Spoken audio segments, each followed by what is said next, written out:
So, hi everybody, and welcome to round one of Chalice for season. I think this is season 48, the Chalice, because we're playing CCL season 49 right now. But I could be wrong, it could be 49, doesn't matter, it's Chalice anyway. I have with me in the booth for my round one game two amazing casters. I've got DizzyBess, who I've called you a variety streamer in the past, Dizzy, but I think I almost want to call you like a community streamer. I hope that sounds right to you, because I feel Yeah. like you do all sorts of games on your stream, with the marbles and Truth Among Us, and now Fall Guys, like all games trying to bring in your community and have everyone join in. And it's a lovely stream. And if anyone's not following Dizzy already, I do need to stress this because she's so close to 1,000 followers. It's really bugging me. So please, if you're not following Dizzy, get on it. Dizzy, how are you? I am good, thank you. And yeah, I think community streamer is definitely becoming. I definitely enjoy streaming games that the community can play with me. I sometimes find it difficult to talk on, on solo games or with like multiplayer games where no one else is playing with me. I find it difficult to commentate. So yeah, I think community streamer is definitely more accurate. And also just a lovely, wonderful person. And so, yeah, follow Dizzy. And I have another lovely, wonderful person with me, which is RickWreckless, who I'm certain you've all heard of Dizzy as well, because she's done loads of these games for me already before. But nevertheless, I'm certain all of you have heard of Rick. But Rick is one of the biggest Blood Bowl streamers. Also, just, on the off chance anyone ever sees this who hasn't somehow heard of Rick, just one of the absolute nicest people to spend time watching a stream with. Such a lovely vibe. I don't think anyone in all of the Blood Bowl streaming community does as good a job of staying positive even when things are rubbish as Rick does. So massive shout out to Rick Reckless, and thank you as well for coming on and doing this. Thank you so much. Thanks for having me. Just in response to that, I just have such a nice time hanging out with everybody in the community. Like honestly, streaming is a joy. So I don't know why I'd ever need to get mad really, but yeah, it's so I have a great time doing that. Thank you so much for having me on, because I'm so excited by your team and this Chalice match. So having a front row seat is absolutely amazing. Thank you, Tree. And let's have a look at this team. I mean, this is one of the grossest team. No, it's not even one of. This is without question the grossest Wood Elf team that I've ever had, and therefore the grossest team that I've ever had, because Wood Elves were already a bit gross. It's got 2 Stringful War Dancers. One of them's got Movement and Mighty Blow as an extra. The other one's got Strip Ball, which is the sort of the classic War Dancer skill, as well as Tackle. We've got a 1-turner. It doesn't have Sprint, the 1-turner, so it's a little bit iffy, those 3 GFIs, but still a natural 1-turner, which is the first time I've ever had a natural 1-turner on an elf team. We've got 2 guard catchers. I mean, sure, one of them doesn't have block, but still. We've got a strength up lineman. We've got wrestle dodge on the other 2 linemen. We've got one sort of rubbish lineman who's just Circopelius, I'm sorry, but you're making up the numbers. And Daedalquist, who's my first ever, I think, or not ever, first for a long time thrower, because I hate Wood Elf throwers. But because I've got a 1-turner, I thought maybe we'll rustle one just in case it's useful. Is there anything you want to say, either of you, about this team other than that it's disgusting? It's glorious. It's absolutely, like, you always get. I don't know. You seem to have a knack of getting ridiculous stat ups on your players, and I love it. And every time there's something different and something fun. Yeah, it's just amazing, and I can't wait to see what you do in this first game. Yeah, I mean, yeah, well done qualifying it. It's so hard to get these teams in, and there's so much pressure playing them, as healthy as this is. So it's amazing to see. Incredibly though, it could get better through playoffs if it survives right. The second dancer's only 1 touchdown away from a level. You said yourself, you could get shore free on the natural 1-turner, because it will pick up a lot of SPP as it goes along. The guard catcher can get block at some point, so that it could get even better still. But it is one of the best Chalice teams I've ever seen, if not the best. And yeah, I really can't wait to see it in action. Yeah, unfortunately, let's get through round 1 for any of that to happen. But yes, it's true. There are some levels that are really close. And just to show up on the record quickly what we finished up on. By the way, massive spoilers for anyone who's watching on the YouTube channel. If you want to go and watch the whole run on the YouTube channel, it's going up 1 game at a time.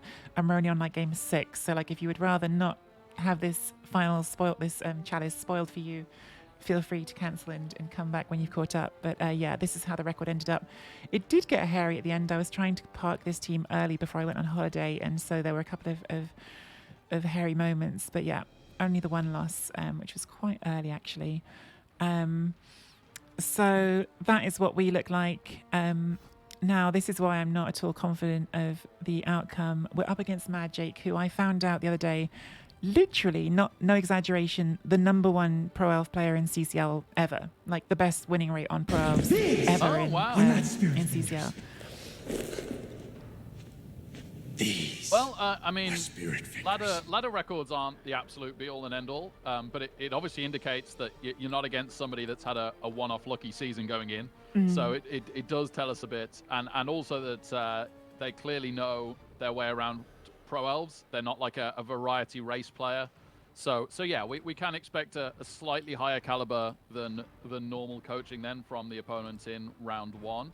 And the average caliber isn't low in Chalice, is it? So being at least slightly above average is interesting. And yeah, of course, as good as your team is as well, it goes without saying that the standard in Chalice is so high, and there's so much variance in Blood Bowl that of course anything can happen. And we really hope you go on this wonderful run with this amazing team. But we've seen amazing teams go out round 1 before. It could happen again. So there's no pressure. There's no extra pressure on that front. For sure, but yeah, still looking at this team, it's a nice team, but it isn't your team. You've definitely got the better of the two teams. Yeah, I mean the obvious thing about this team is that it's #1 an elf team and #2 getting the wizard. We talked about the things that we could do. I could have cut a player to try to deny the wizard, but Madjake also had some slack to cut here. They've ended up adding, once we sort of worked out that I wasn't cutting, they've added these 2 cheerleaders and coaching assistants. They're going to get any extra rerolls almost guaranteed. But yeah, you give a team which has a movement 9 catcher and these other catchers all nerves of steel, you give that a wizard and a good coach, and diving tackle as well, which could be really good, and mighty blow as well. I think that's another thing that you think about possible like win and loss conditions. I think for either of us, armor 7, both of us have mighty blow. Like just getting banged out can happen. Like so, yeah. There's yeah, but both teams having tackle mighty blow makes this interesting. Yeah, there will be some Kaz either side. He'll obviously try and protect his because it's niggled. But if you get your hands on it, you might be able to get rid of his tackle mighty blow at some point, which would be awfully nice. Yeah, it's one of the only 2 armor 8 players, but it is niggled. So yeah, it's definitely got a bit of a target on it. He's also got a dirty player. In fact, when we talked about it, I don't know for certain he will take the wizard. He did say the other option he had was the bribe, and I guess would lean into a babe probably at that point. So not 100% certain he'll take the wizard, but I'm expecting the wizard. I think I would take the wizard in his position. Other things standing out, he hasn't managed to get his movement up to block or wrestle yet by 1 SPP. I know. So that's a little bit more vulnerable. The only guard that they've got is not block and armor bust. So that's very, very vulnerable. So there is a few weaknesses on this team, but it is a nice team, and they have got the dirty player as well. So yeah, it's going to be a good one. So hopefully a great game anyway. I've been watching Madjake to try and get a little bit of a feel for it. Seems like a super aggressive player, so I'm expecting it to be high tempo. Having said that, high tempo in terms of play, I'm just going to warn everyone. I also have been advised that Madjake is not the quickest player, and one thing I'm trying to convince myself as well is if someone else is playing slow doesn't mean you have to rush to make up for them. So just brace everyone if it's maybe not going to be the quickest game I've ever played. Right, I'm going to jump off because we're already a few minutes after the scheduled start time. So yeah, I'm going to hit the start match button. Thank you again, both of you, so much for doing this. And let's just hope it's, whatever happens, it's a fun game to watch. Yeah, good luck. Thanks. Best of luck, Tree. Thank you. How are you then, Dizzy? I'm good, thank you. Yeah, just been doing some chores this morning, getting things ready so that I don't have to worry about anything while we're doing this Chalice game. Yeah, similar actually. Yeah, it's nice to be free of mind and just be able to totally focus and throw yourself into this, isn't it? Definitely, yeah. How have your Chalice runs been going recently? Yeah, not great the last few. I seem to be on a run of if I get a broken team into Chalice, it does win a few rounds, and if I get a really nice healthy team in, we go out round 1. So I'm hoping we end that soon. It's the curse, isn't it? Exactly, yeah. So yeah, my game's Sunday evening anyway, so I'll tell you again after that. Ooh.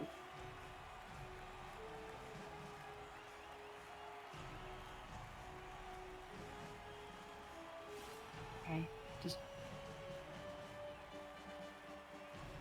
does Tree know we can still hear her? Can just mention it in the Discord. Ooh.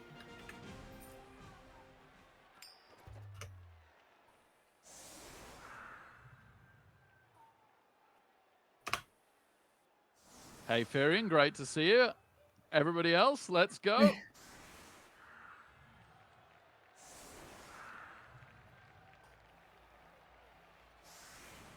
Might not be looking at it. Oh, well, we'll see. We may get odd snippets of MisspelledTree coming through.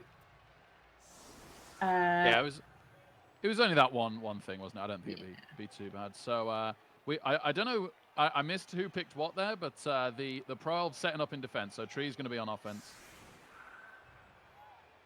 I feel like that was not Tree picking that because she usually likes to go defensive first.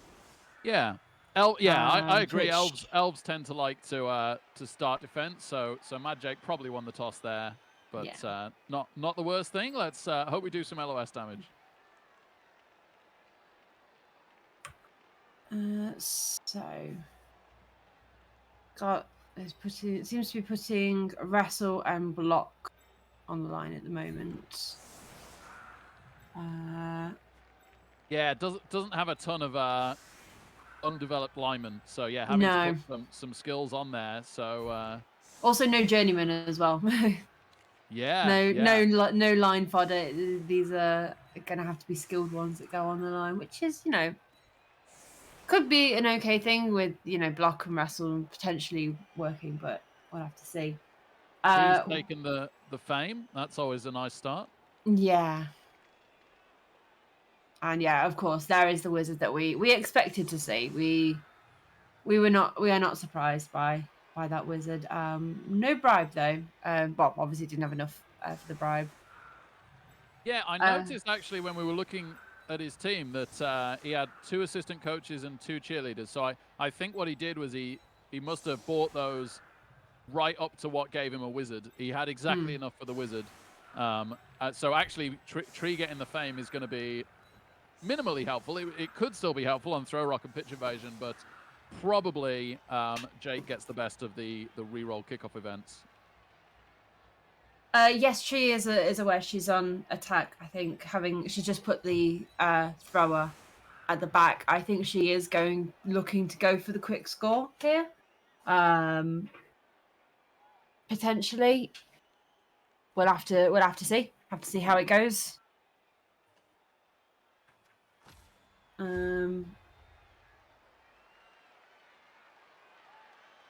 Got the strength all on one side, so it does look like she's going to be pushing up there because that's the opposite end of where the diving tackle and the other strength up are. So it's definitely it's that way. Okay. All right. So are we going to see the withdrawn offense against Pro Elves? Maybe not. Like it's something Tree likes to do against bash teams, but I'll be interested to see whether she opts to do it against Pro Elves. Might take a higher line today. Might be more aggressive because she's more likely to win the bash war as well. When she usually does the withdrawn offense, she usually sticks the tree more into the middle of the pitch so that she's got a pivot to move around the tree. Right. And because she's put it so far up, it does look like she's going a lot more aggressive this time. Good insight. Cool. Unfortunately, the mighty blow doesn't break armor on the dodge kick piece. That's just the one hit to start, but would have been nice. The classic. Oh yeah, she's definitely pushing up high. The super dancer on the left there immediately going forwards, and the opposite side of the ball as well. So she's She's really, really looking to stall with a high line or even quick score. Yeah, it'd be interesting to see whether she goes for the high line stalling or the quick scoring here and makes it a shootout. The classic Pro Elves have one extra bench to the Wood Elves. They get the cheaper linemen.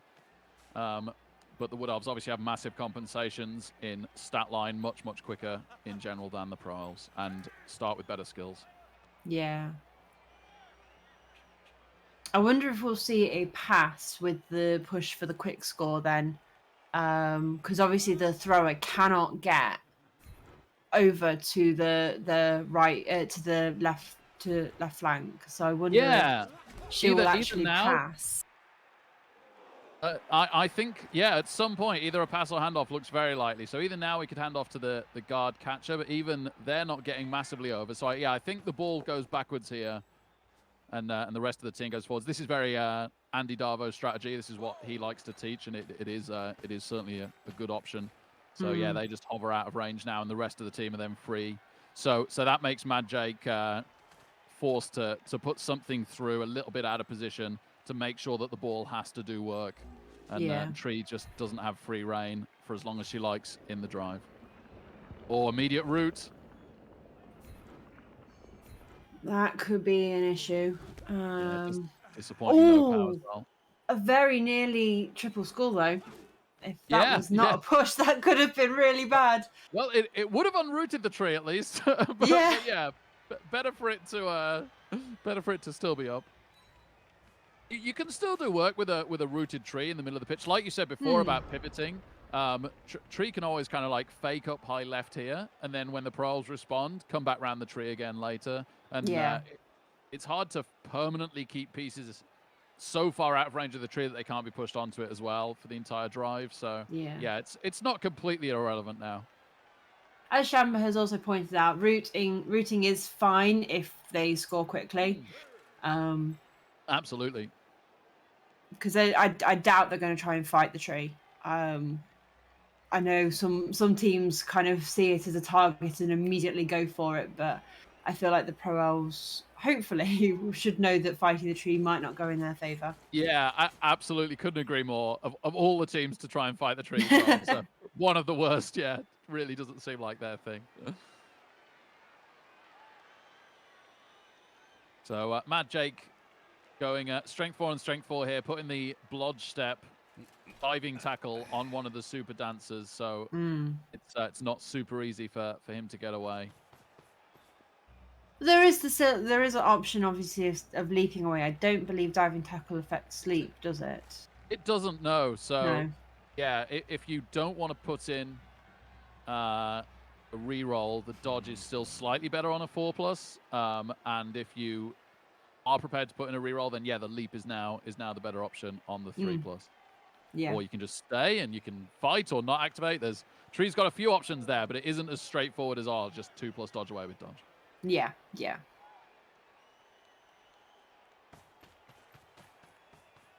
Okay, so starting to bring the Pro Elves round to try and stop Tree advancing forward, but she's got them kind of pinned in at the moment. So we'll see if that. We see just how deep the Pro Elves are having to run here to get any sort of a screen in front of this advancement on the left. So Tree has really tried to take this space and reinforce it, double layer it, and that is already giving the Pro Elves trouble. I would say the strength 4 is vaguely threatening the ball on this side of the War Dancer, but it's actually movement bust. Sorry, this is Madjake's strength 4 blitzer with the diving tackle is movement bust, so it's not the best piece to be the most advanced piece and try and make the ball feel uncomfortable. Yeah, it would require 2 go for it for them to get it, and it also would require a dodge away from tackle, which could prove a problem. Not the easiest. Lots of 2s would have to be rolled to get there, definitely. Oh, this is a great result. Just pushes on a dancer. Oh my goodness! Oh, okay, that was a fruity reroll. I don't know. Chat, would you have rerolled that? Rick, would you have rerolled that as well? I don't know if I would. I'm not going to criticize the reroll because obviously double skulls is very unfortunate. It's extremely unfortunate. Oh yeah, Yeah, definitely. you can be a bit looser with your rerolls in the first half. There's no carrying them over to overtime. You'd need to save one for the one turn, but otherwise you've got two to spend as you want. And I guess Madjake just thought, if I do happen to get out that War Dancer early, I could really, really leverage some advantage here. And to go into double skulls is very unlucky. But yeah, it was a little rowdy, and it really, really didn't work on this occasion. Yeah. But we are seeing that pass you talked about, Dizzy. Here There we go. it is. No snakes, so we're all good. Yep, so a bit of SPP for Daedalus there. I love that Daedal's the thrower. As I remember when she bought him because I think Daedalus was in chat at that point, and she was like, "Are you sure I should get a thrower? I don't know whether I should." And I think he was talking her into it. Oh, okay. Oh, okay. That's good. That's good.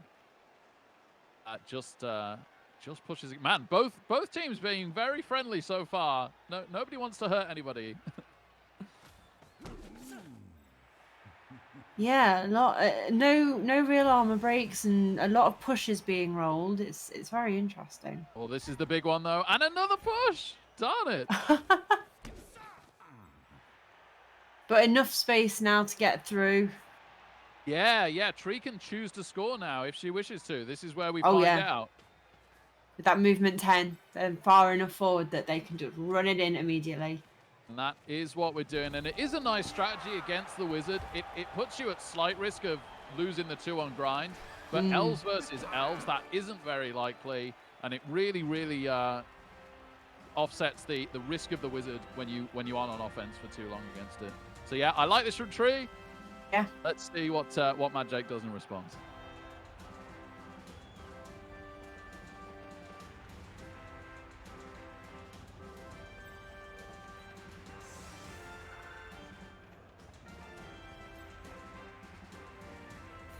So is Tree going to go for the chevron setup? She often does. Taking off the one-turner, which I do understand. You want the one-turner for those moments where you've got the push. Yeah, we might have to field it second half, because to not field it second half, we'd have had to have taken no attrition between now and then. But it certainly is nice to know that it'll be safe for this drive. That's a significant amount of time, and we might be able to protect it through the second half. That's what you'd hope.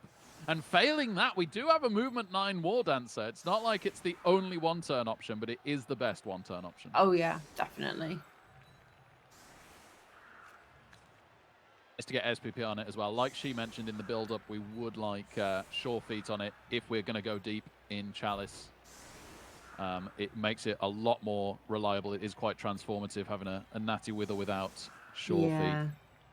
So that'd be really, really good. And nice to get that 1 SPP, like you said, on the thrower as well. You can either go the blodge route and just have a nice blodge sure hands thrower, or you can really lean into its ability to give that ball to the natty, especially if we can get more bench. Give it things like kickoff return. Oh yeah. Yeah. That's how we've started with sure hands. Would Nerves of Steel be an option for it as well, or is that more of a catcher? Yeah, I think more catcher. So the reason you might put Nerves of Steel on a thrower is if you're using it as your recovery piece for the ball, so it can pick up and then just pass out from where it is. But I think that our recovery pieces are more catchers and War Dancers because they're quicker, they've got dodge. So yeah, I think this thrower was bought for the purpose mainly of delivering the ball to the one-turner. Yeah. It's a slightly different job role on this team. So we've got a very interesting setup by Tree here. We've sort of got a half boat slash chevron or columns kind of thing going on here. I don't think I've seen this before. From No, it's a little new to me. It's not symmetrical, which is good because I think a lot of us like our symmetrical setups a little too much, and sometimes the best strategy is to move away from the symmetry. So yeah, obviously we're protecting the best 4 players, and yeah, it is a little different, and the good old offset. Hopefully, if there's a perfect defense, might benefit us as well.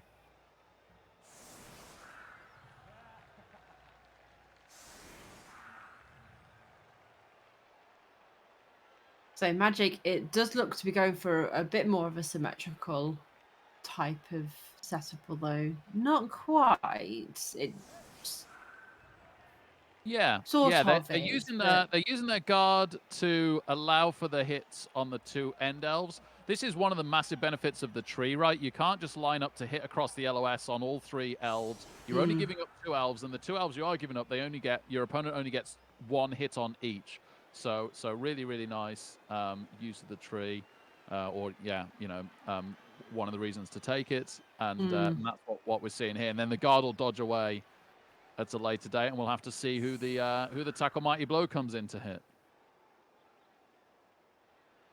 It might be that Madjake tries to blitz the sure hands and tries to take the space down this side just like Tree did. We might see a real high-scoring shootout today, potentially.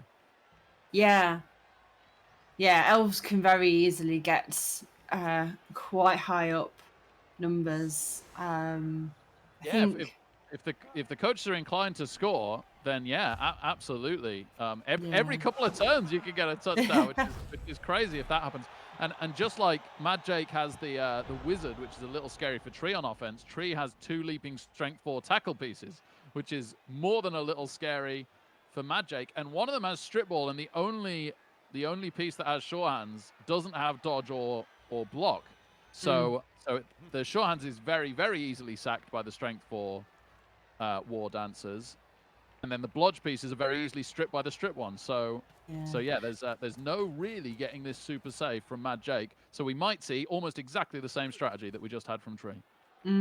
Well, Madjake did just get another reroll, so we are back to 3 rerolls each. Those cheerleaders actually ended up paying off there.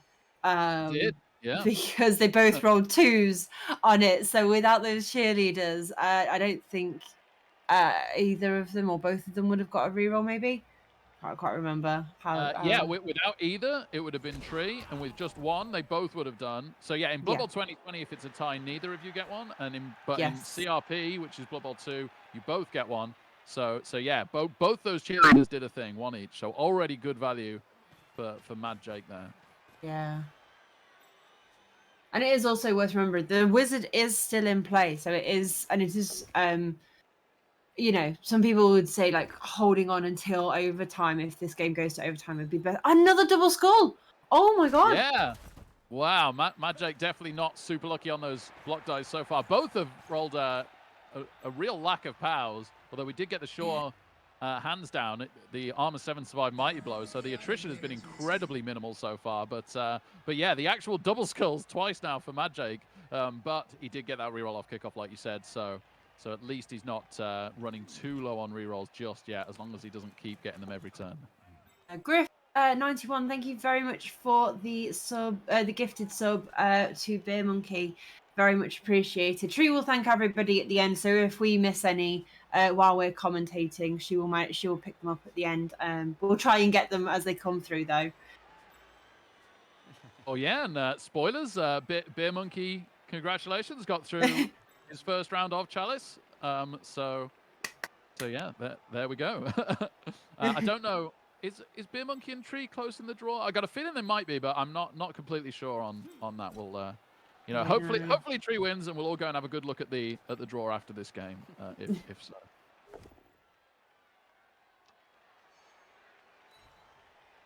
even more pushes on the LOS, which is good for Tree. Yeah. It's been a very so far very bloodless game of Blood Bowl. It has, which you can understand with elves, but on the flip side, they're armor 7 and both have a tackle mighty blow. So yeah, you'd hope to see more. You would. I'm sure at some point we'll get some. Whenever. So yeah, as we said, the ball is now deep on a thrower, just like Tree did, and Madjake has taken the space up the side, just like Tree did. We have a mirror strategy match going on. Yeah, let's see if Tree deals with it any differently, because they haven't obviously pushed as far as Tree managed to originally, because their players were a little further back, whereas she had pushed all of her players really far forward in just the setup. So I wonder if because of that, she is able to stop them a bit more easily than they were able to. Yeah, you're absolutely right. She can blitz this blodge catcher at the front, who isn't that high up, like you say, and then potentially screen and make life very difficult for them to get through. If she just runs one threat, maybe the strength lineman down towards the ball, Madjake could have a tricky next turn on his hands. Yeah, and we're seeing this screen come in already. There's the blodge step catcher holding the sideline.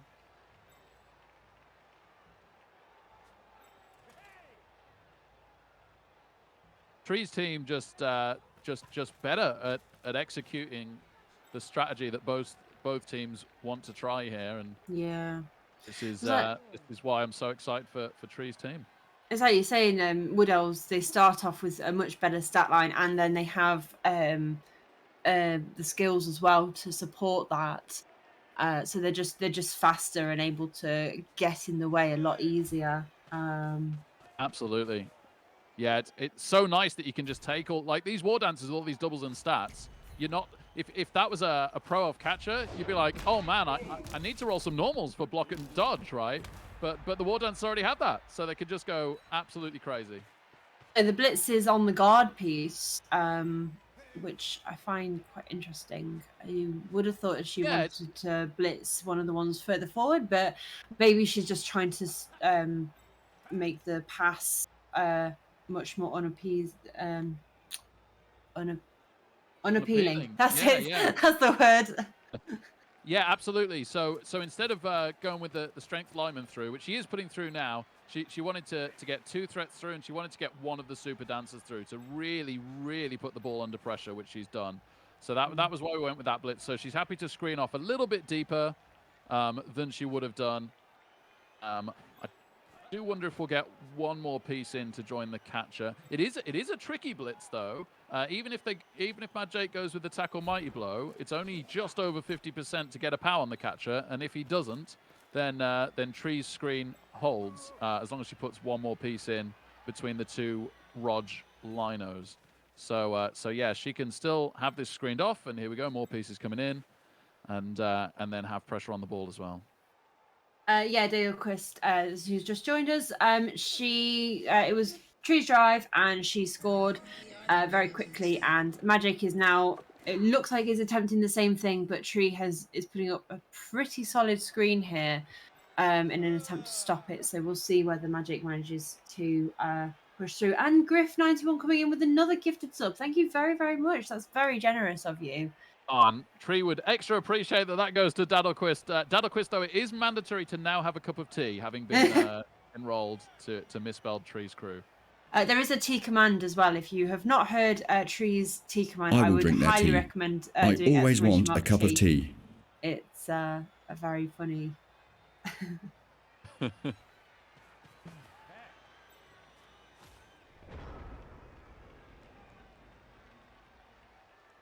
Very funny reference. Okay, let's see what Madjake does to counter this. Yeah, so Tree decided against really hardline screening. So Madjake could blitz one of the Rogers out the way and make the gap for their movement catcher. But then the thrower isn't going to get a brilliant throw to the catcher. So yeah, it's a little on the tricky side. The thrower could 2+ dodge through and pass to the catcher in the middle, and then maybe they could go and do a handoff. She never gloats. Not super straightforward. No, I do like this from Tree. So yeah, Tree's taken a slightly different strategy here and made life so that instead of making the score once the catcher has the ball difficult, Tree has made it difficult for the thrower to get the ball to the catcher in the first place. Yeah, because there's always two ways of going about it. It's whether, when the ball is that far back, do you go for the person who's got the ball, or do you go for the people who the ball is going to? And I think in this case, because of the speed of the pros, I think going for the ball and just like screening off the top is worked well for Tree. And it does look, yeah, okay, so it has worked. Madjake is now opting to come backwards and is going to try and protect the ball back in his own half. So you've probably watched more Chalice matches than me that Tree has played, Dizzy. And chat, you can tell me as well, how likely is she to make a leap sack attempt this coming turn? Darn. Oh dear, that's a dead catcher. Is that going to be an Apo? No, she lets it go. That's how much she values the Natty and the War Dancers. Yeah. You know, they are incredibly high value pieces. We have to let the guard catcher go, which is sad. But these things do happen. It doesn't mean that this match is in too much jeopardy. It doesn't mean that the challenge run is in too much jeopardy. Yeah, F's in chat for Raven, as we have to let Raven go, unfortunately. Oh, it is a shame it's Raven. He's a fellow water bowler with me, one of my tabletop buddies. So yeah, he's a lovely, lovely guy. So yeah, sad that it's Raven. but I'm sure he'll fly again on another team. Oh, definitely. She'll rebuy him, I'm sure. But to answer your question, she does. She will go. She's more than happy to go for the cage leap sack if she needs to. Music to my ears. So she's not afraid to do that at all and run away with the ball. Oh, awesome, Corley. It'd be so nice to meet you. Had the absolute honor and pleasure of meeting Dizzy and Day and Cheeky Jimmy at the NAF Champs. That was honestly a highlight for me. And it was great fun. Yeah, really enjoyed that. Had a wonderful time and really looking forward to meeting Corley and Tree one day as well. I say one day, sounds like all being well in February. Although maybe my personal life might deny me actually playing in that. We'll have to see. I think Day and I are both going to Water Bowl as well. We didn't get to meet you the last Water Bowl that we went to because we went to the one that was in August last year. So we didn't go to the February one of this year. That's right. Yeah, the only one I've missed in the last few years, unfortunately. Yeah, great that you could attend. It was very restricted places, so you did well to get in there. What's going on with this ball? It's going to GFI. They were running out of time, and it was just sat at the back with a War Dancer there, and the GFI fails. It's still not safe. What are they doing? They're passing. They're trying to get it in. Pass fails. Pass work. Oh, my goodness. Oh, my goodness. War Dancer. Okay, yeah. So yeah. Now we would need a leap. Yeah, I think is that's very much on. What they're trying to bait. I think they're trying to bait the leap, but oh dear, that was a little fruity. That was quite. That could have gone badly. That could have gone very badly. Nail-biting end to the turn, and the fallout of it is that the ball isn't the safest it's probably ever been. That's for sure. And Madjake is now down to just the one reroll, despite getting that reroll off kickoff. Has 5 turns to survive here. Tree moves. That's really nice. 5 turns to survive with just one reroll, and there's definitely a leap sack on if Tree wishes to take it with strip ball on a 2 dice. Has Madjake had to use a reroll every turn so far? Yes, because there's been 3 turns. They've used a reroll every single turn so far. Yep, double skulls first turn, double skulls second turn, ball failed GFI third turn. So yeah, absolutely. Okay, we're not strip ball leaping. That means I don't think. I mean, we might still try with the Mighty Blow, but I think we're just going to take a more obvious tackle Mighty Blow blitz on something and just enjoy cranking the pressure. I think Tree wants to put the pressure on Madjake of using because like we've said, rerolls have been used, and I feel that she's pushing the pressure to cause more rolls to be done and more rolls to potentially be failed. So we'll see how that goes. Stuff like just leaving this Bloodstep catcher on the left to hold that line is really high-level stuff from Tree, because it does give Madjake this tantalizing... Oh, yeah, there we go. I didn't see the catcher behind the tree for a second, and I thought maybe we were leaping because the War Dancer stopped. Oh, yeah, but there we go. Tree puts in a reroll, gets the Mighty Blow pow, and gets a KO. Nice. That's very good. I choose violence.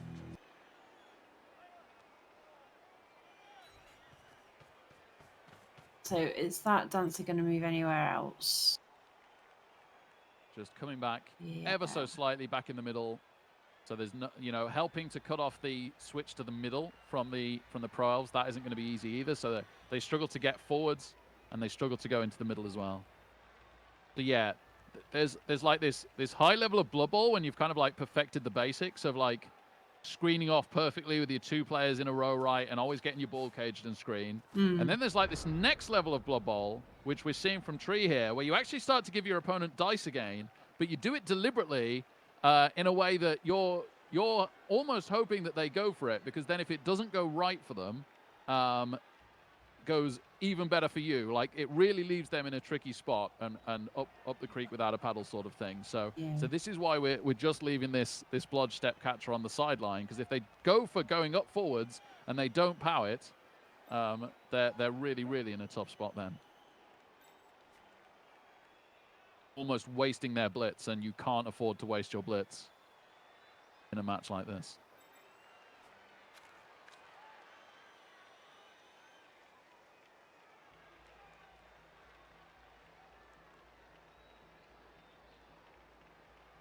Madjake really considering what options he's got right now.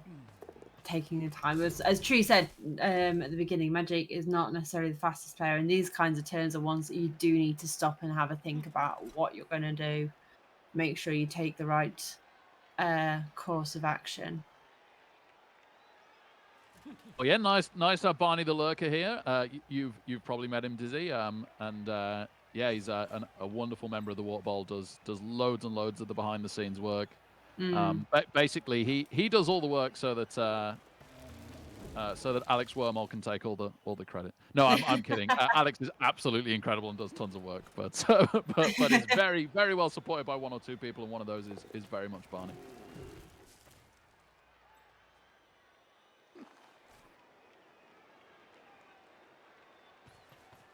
Okay. Moving over to the middle now. Is that a ball carrier blitz? It is a ball carrier blitz, because the ball carrier does have tackle. That's what we've had to resort to as Madjake, hoping not to quad skull for sure. And does get the pow. No Mighty Blow, thankfully, but does get the pow on the Mighty Blow War Dancer. Oh no. An armor break. Oh no! And Tree throws in the Apothecary. Really Immediately. good. Yep. No thinking time there. Really good that we get the dancer back later on, but it is now nail-biting time for the entire rest of the game, because anything could die now on this wonderful Wood Elf team. And also, just Griff, thank you very much. That's the 3rd gifted sub you have given today. That's absolutely amazing. Thank you very much. You're very generous. Oh, dodging past the tree. Trying to protect this ball. Yeah, it's one of those games where any snake on a dodge would be unbelievably critical from either team. Lots and lots of 2+ dodges are going to happen throughout the game, and that was a close one. That was about as close as it comes. So they the Pros need to ideally cover the front right-hand side here, or they're leaving at least a 1 dice on, maybe a 2 if the guard can get all the way around the back. And maybe 1 dice is all you need with strip ball as well. So work to be done here from the Pro Elves. They have not got this as ideally safe as they'd have liked.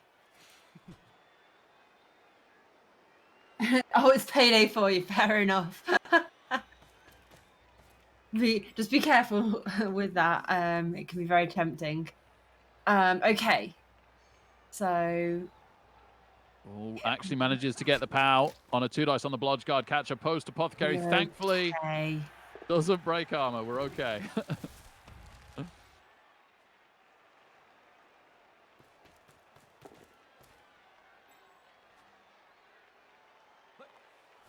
Getting the guard down does mean that we're probably not seeing a 2 dice. Oh, doesn't make the dodge. It was a 4+.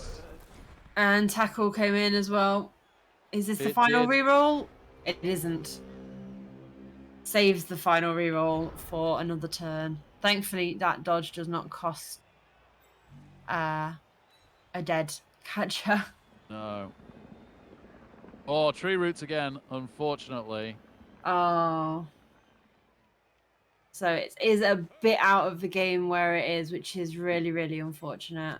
It is. So tree's option that I'm looking at here is that you base up the kick, and then the strength lineman, 2 dice is the dirty player, and that gives the dancer a route to dodge past the kick on a 2+, and then 2 GFIs gives you 1 dice on the ball with strip ball if you've based up the 2 pieces adjacent to it. There's nothing you can do about the guard, unfortunately. It doesn't look like she's going for that. She's filled one of the squares that she'd have gone through, and you don't necessarily want to be taking the GFIs. So I do understand. Again, she's happy that she's forced Madjake to have the ball so deep. She's going to take a more conservative route this turn and wait for a better opportunity. If she just brings the War Dancer into the center, she probably gets a similar chance, or maybe it might need to leap, but at least it won't need the GFIs on a subsequent turn. Yeah, it's also worth mentioning that there are no babes in this as well. So all of the KOs that occur are going to be 4+ to get back. So yeah, that does raise an interesting point, Dizzy, because it was Tree's drive first this half. Madjake, if he stalled all the way to the end, would be scoring on the final turn of this entire half. So there'd only be one roll of KOs. But he's the one with 2 KOs in his KO box, and Tree doesn't have any. So will he try and push to score a turn early? But then you leave the Wood Elves with 1 turn, so that's not a great option either. So Madjake in a little bit of a bind on the KOs, as far as that's concerned right now.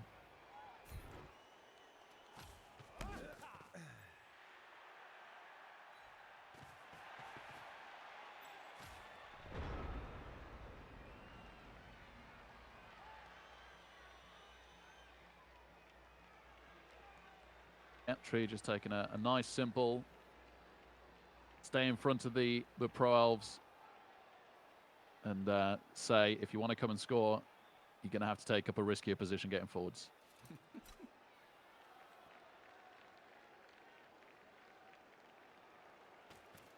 Yeah, Barney, just a wizard. So Madjake bought 2 coach assistants and 2 cheerleaders. The 2 cheerleaders have already done work. So that he was exactly a wizard below Tree.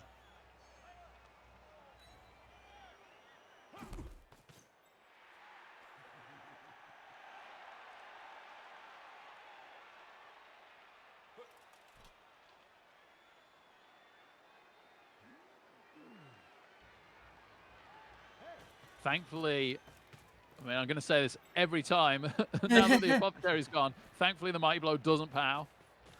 yeah, we're going back to the pushes here a bit, aren't we? But managing to move the ball forward and starting to cage up. Whether are they going to fill in? Yeah, filling in that back corner as well.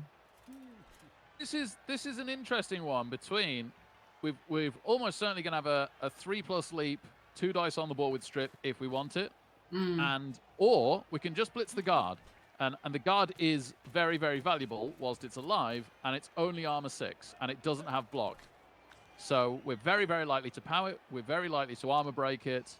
Possibly a very high reward, easy blitz available, but of course sacking the ball also very, very high reward. So really whatever Tree's feeling, because it is getting later in the drive now. If she wants to sack and recover it to get in a position to go 2-0 or force the wizard, she will need to do that fairly soon, this turn or next turn. Yeah, they filled in the side of the cage to stop the leaping on that side. Yeah, you'd have to take the back route now to avoid the guard and base up all the other elves, which is possible, but would possibly leave the War Dancer more out of position as well. So yeah, nice play from Madjake to do that.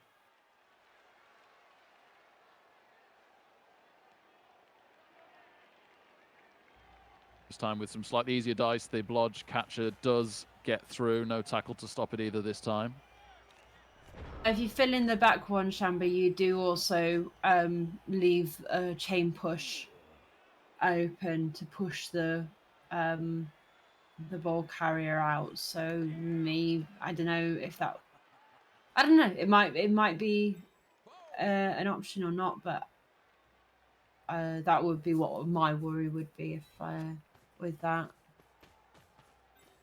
Yeah, and if you get too grouped up, if you commit too many players to protecting the ball like that, it gets more and more easy for the Wood Elves to just step in front, screen you off, and you can't go anywhere. You need to use some of your players to command some of the pitch to have some space to go into.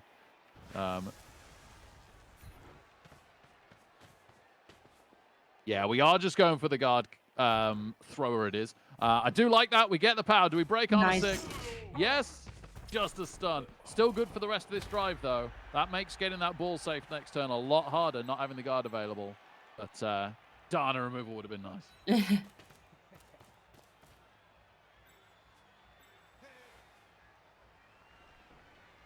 Now we see the screen coming in.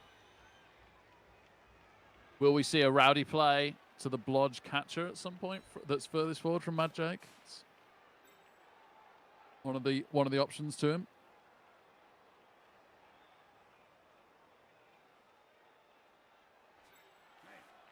The Mighty Blow Dancer Firion, yeah, it was Kaznapo, as Shamba kindly said. Good to see you, Shamba.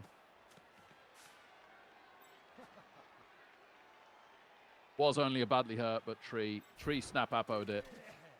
Because it's no good keeping stuff alive if you go out of Chalice.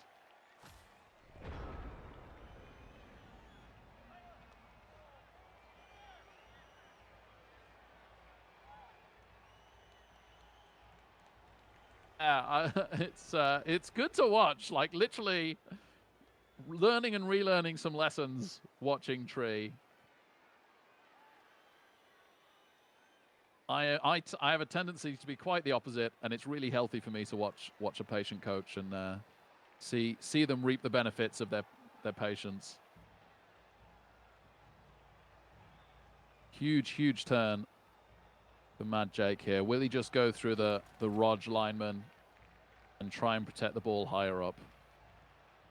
Without the guard and against this dancer, it's not easy. If he does, then the response from Tree is definitely to leap the dancer in. Run it back out of range and to run other multiple scoring threats through and make a pass play. Doesn't get a POW on the Rog dancer. Has made a gap, can run through the gap. But again, anytime there's no POW now without the Apothecary, that is great news. Rog piece is so valuable.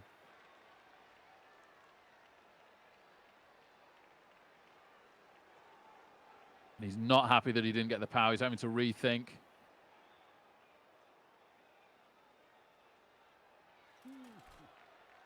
I can't think of many times that a standard X cage would be so unsafe as going through and doing one now, which has got to be what he's thinking, but his options are so limited.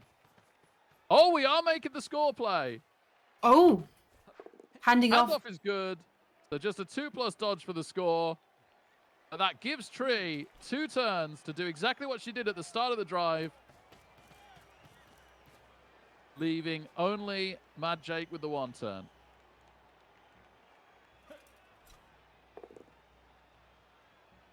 So we are still on for, at the rate of pace, a 4-4 draw going into overtime.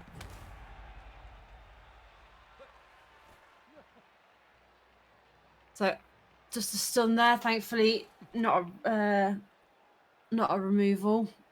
Yeah, absolutely. Only a move bust rookie lineman, but seems as we've already lost our bench. Numbers are important. You know, that piece can take a hit later on by protecting another piece. So, yeah, really nice. There's the dodge. Dodge is good. 1-1. Well played, there it Madjake. is. Yeah, just couldn't afford to stall. Even caging just wasn't safe enough. And hopefully we get a successful Tree 2 turn again. Ah, both the KOs come back. Oh, okay.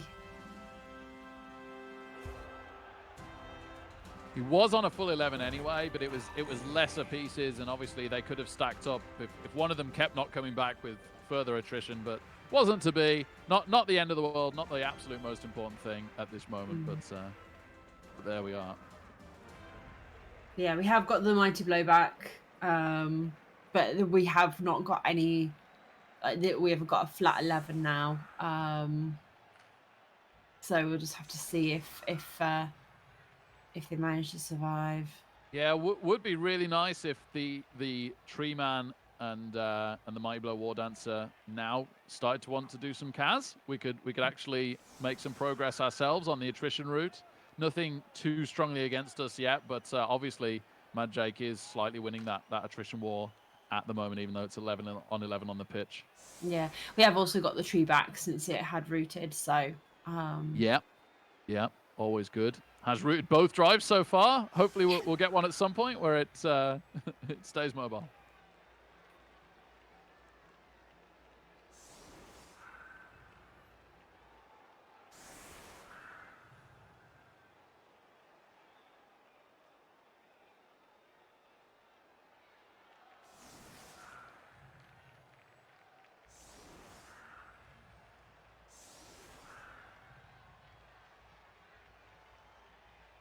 okay, Magic going for a bit more of a columns defense this time. Yeah, Putting as the side steppers in the middle. seen what Tree did last time and responded, and that's the sign of a good Blood Bowl coach, isn't it? So it's not going to be quite as easy, but there are ways through this for Tree. Certainly, if the Mighty Blow Dancer can get a POW on one of the side steppers, then we've got no problem whatsoever. If it doesn't, then what we might need to do is stall the Natty nearer the LOS and then try again next turn to get a route through. Yeah.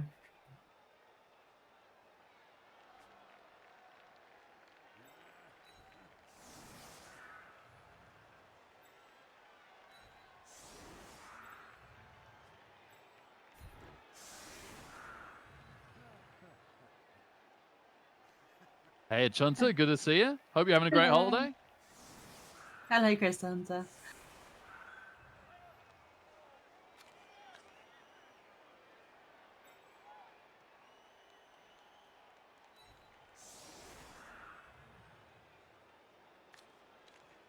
So the Natty's still on the other side of the pitch. So is she still going to push? Which side is she going to push down? Oh, here we go. Yeah, she's starting to move over to the right-hand side now. Nice, yeah.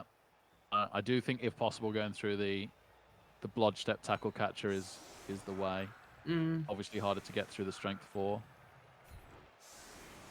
Yeah.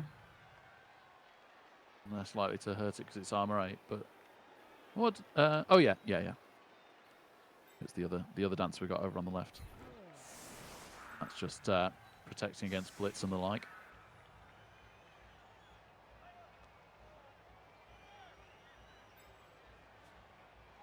So just a quick recap.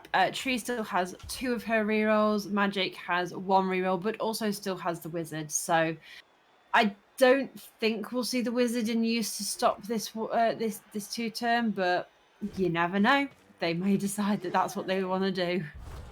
Oh. Brilliant. Oh, brilliant this is amazing for Tree. It is, and I did say that maybe, just maybe, the Fame would still be an advantage if we saw a pitch invasion or throw rock, and that's exactly what we've seen. Yep. Really, really nice. So now we can just blitz through the guard thrower. It's amazing that we can blitz the guard thrower with the Mighty Blow because it's only armor 6 and it's a very valuable piece, and that is going to make the space and the route for Tree to do exactly what she did last time, which Madjake set up to try and stop, and to be honest, got a little bit unlucky that got completely undone. And it wouldn't have been a POW on the catcher, and it does stun the guard. This is looking really, really good again. Yeah. Imagine you had Frenzy. I will say Tree does like her Frenzy war dancers. I'm surprised she hasn't put Frenzy on any of these war dancers yet, but she has in the past been known to put Frenzy on them. She's just rolled 2 well, right, Dizzy? So you can't not take the skills she's taken and the stats. That but, is yeah. true. So yeah, another run when she rolls a few more normals, absolutely, it's very fun to see her using that frenzy. Yeah, these are just freak super dancers, the likes of which we may never see again. Yeah, you've got to take advantage of what you get given, don't you? Really. You do. And she might need to skip wrestle again on the strip ball one if it gets the one touchdown it needs, because being the strip ball one, it wrestles very, very nice against a lot of teams. Even though it's a shame to put wrestle on a block strength 4-piece, but it's so good at sacking that it really, really helps with that a lot. Yeah. She might go sidesteps, also incredible though. So she might go down the route of sidestep, or she might go frenzy. She has lots and lots of good options. Yeah, so she's moving her players through now, starting to get multiple scoring threats. Although I think with that, Madjake is going to have quite a bit of trouble stopping at least one of these from scoring. You know, there's so many options that Tree has right now. Absolutely, yeah. She really nicely double layered it the first time. We're seeing 5 elves through already here. We've still got the dancer to go. We've still got a strength 4 that might just take a punch. Yeah, the dancer joins the fun as well. Just got to successfully pick up. Snake would be possibly disastrous because it's in the end zone. Thankfully, no such case. Exactly the ball is the a little. she needs. Oh, this better not be a snake either. It isn't. Thank goodness for that. Oh my goodness. She did have that reroll to spend this turn, and the ball was very, very deep, which could be a problem next turn, because obviously we got to move it a long way. We want to make the pass as small as possible. So I totally understand why she did that, but yeah, nearly backfired.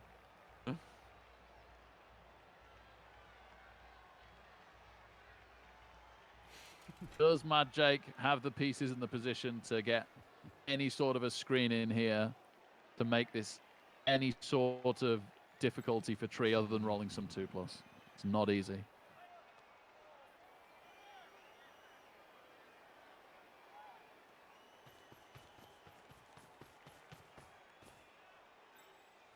Puts in the scoring threat themselves, so if Tree does unfortunately snake next turn, Pro Elves might have a counter score on.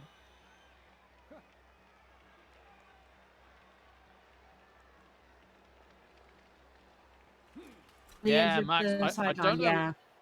Don't know if you were here for turn 1, but she did exactly the same thing on a more central setup from Madjake. It's a really good strategy against the wizard. It really takes away a lot of what the wizard brings to the table. Yeah, I do really feel for Madjake with this, because this is, you know, this was the perfect kickoff for Tree here, and it's just allowed her to absolutely dominate the pitch right now. And you know, there's still options for him to do, but like, yeah, this is a tough thing to have to play against here. Certainly is.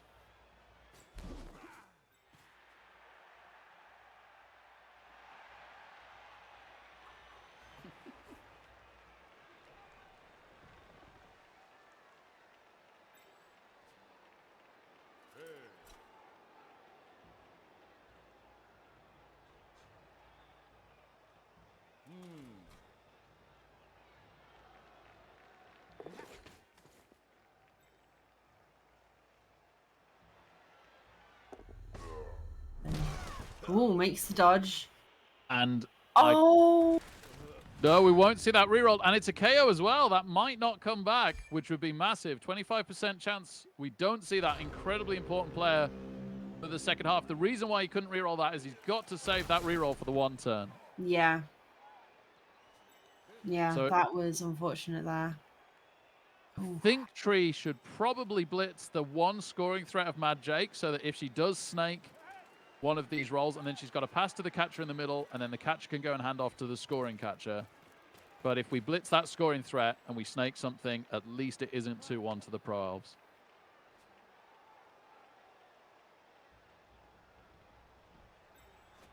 She might greed a Mighty Blow tackle blitz instead on something more important. I certainly don't hate that. It's just the slightly less conservative option.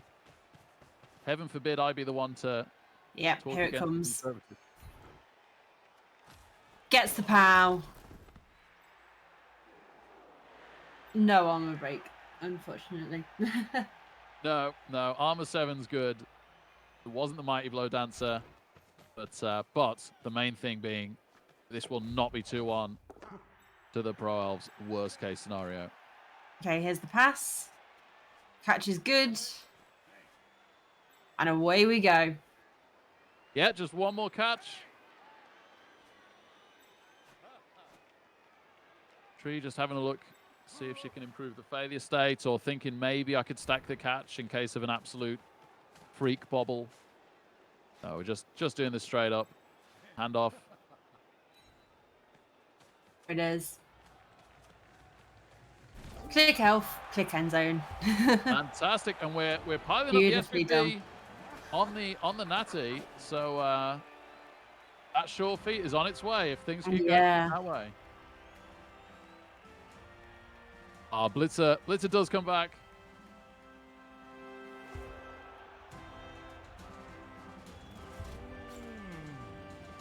You guys on that one because I skipped through the animations. My apologies. Yeah, the KOs did come back. Right. Pro Elf 1 turn incoming. Thankfully, Tree still has 11 players by the skin of our teeth, because that means that she can do the double layer behind the LOS here. Makes life much more difficult on the 1 turn.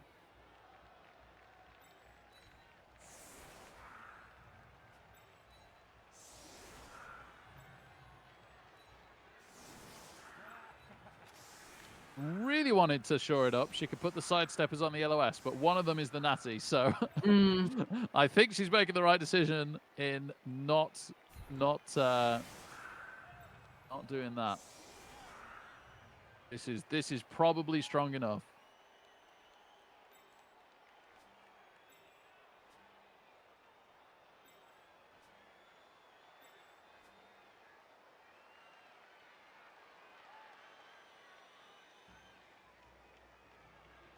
So the elves are going to need a couple of pushes to get them forward, which is why Tree's left the right hand side so open, isn't it? Because they're going to need to push some of these wood elves and get some chain pushes to push themselves forward. Absolutely, and they can only do it from the other side. So yeah, you can leave that gap up the side there. It's almost impossible to get to. So it's very hard to fill the spaces, get your player forwards, and then they've got some tricky dodges even if you do all that to get through this screen. So yeah, really not easy to 1 turn through this. It does happen. You know, occasionally the top coaches manage it. I've certainly seen Andy do it a few times. But yeah, more often than not, this will fail. It's really quite hard to get through. Yeah.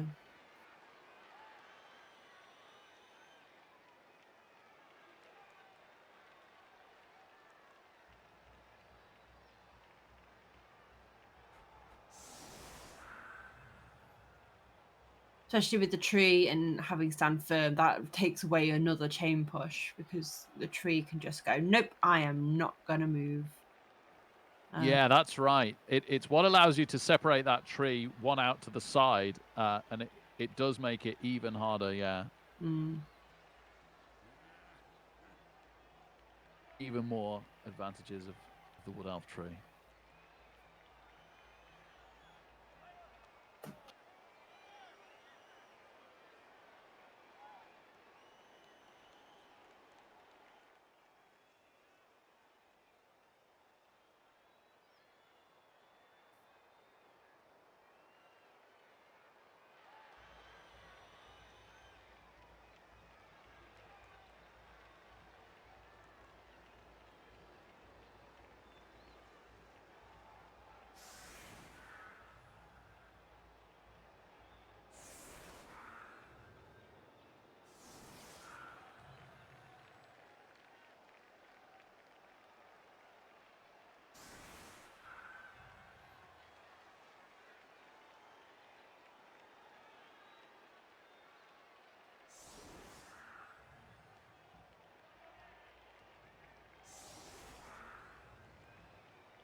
So the way the setup currently is going, it looks like So, they're still going for one turn. yeah, Madjake's going to blitz the rookie move bust diagonally from above it or below it as we're looking from Tree's side, and then into the Rog is Tree's Rog lineman, and then that into the gap next to the one turning movement up catcher. Oh right, I see. Yeah. Okay. Because of the plus strength and the guard, that is a 2 dice. And then the guard thrower has another 2 dice to get it forwards a square, and then the mighty blow blitzer, and then it has to get round the bottom, the top right wall piece. So yeah, a few pushes, and this, they have set up nicely. This certainly is possible with the right dice. There's going to be a few 3+ dodges involved though. Okay, so. Oh. I don't think that was necessary, but Yeah. they've blocked away. I think it's to stop the hit with the to stop the guard player from making it a 1 dice rather than 2 dice. Okay. I think that's why they did that.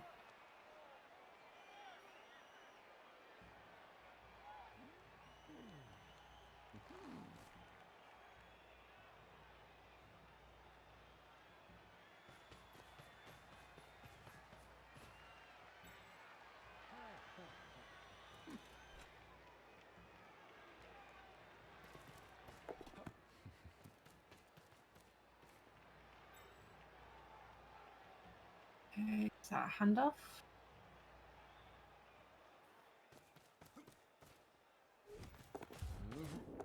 Oh no. Okay. We are seeing a Passes pass. in. It's one of the nice benefits of Nerves of Steel is for the one turning. Normally with one turners, you wait until you've done all the pushes because then your player's free to catch. Whereas you can just do it straight away and much shorter pass, no intercepts, none of that nonsense. So yeah, this is very much on now. If Madjake gets some luck with the 3+ dodges, it's not an absolute disaster for Tree's chances. If Madjake makes it 2-2, there's an awful lot to go in the second half. And the worse the scoreline is for Tree, just the more she needs to leap sack with the dancers, which might go very, very well. But yeah, this is starting to come in here. All the pushes there. Madjake hasn't even had to use the reroll. So we are kind of starting to want a 1 in 9 on one of the dodges in a minute.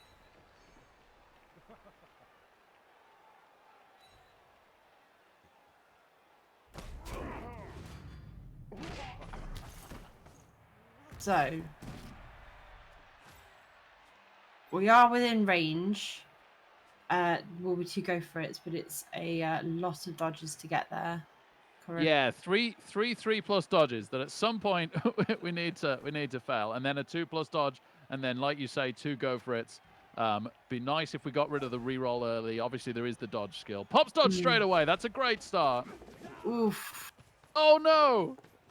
Oh wow! Well, it was a great start. And then everything else was terrible from a Tree fan point of view. Wow. Okay. So that was as Fury says, all the dice went straight through. But congrats to Madjake for getting that done. That was not the easiest one turn to do for sure. No, really nice, yeah.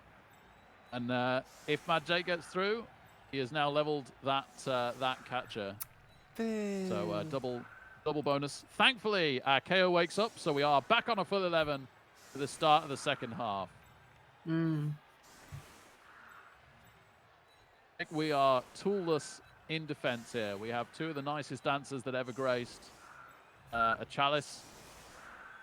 We are at 100% still in this game. And if somehow, say Madjake did the perfect 8-turn stall, we have a Natty as well, as long as it survives the drive.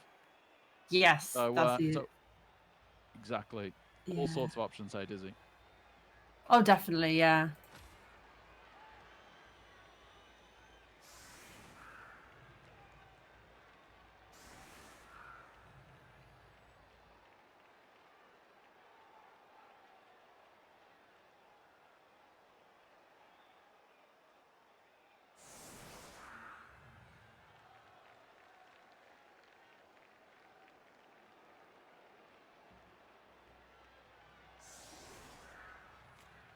You could take another push. There might have been one with some manoeuvring and some dodging around, but I think it might have been quite tricky to get. Because they could have taken the push instead of the POW, and potentially pushed forward another square. But I think I'd have to go back and look at the situation again in order to confirm if there was another push there. I don't know if you saw another push, Rick. They certainly got a push on the dice, and I did think, oh, they might take the push here and then fill the gaps, but they just decided that they wanted to take the effort from there. They could have actually pushed and gone left one, and then had a few less 3+ dodges, rather than going forwards one to deny one of the GFIs. But I understand why they turned it down. Yeah.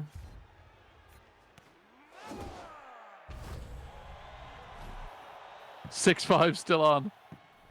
No, I said maybe 4-4 if the one turn happened. That is what we're currently on on pace for.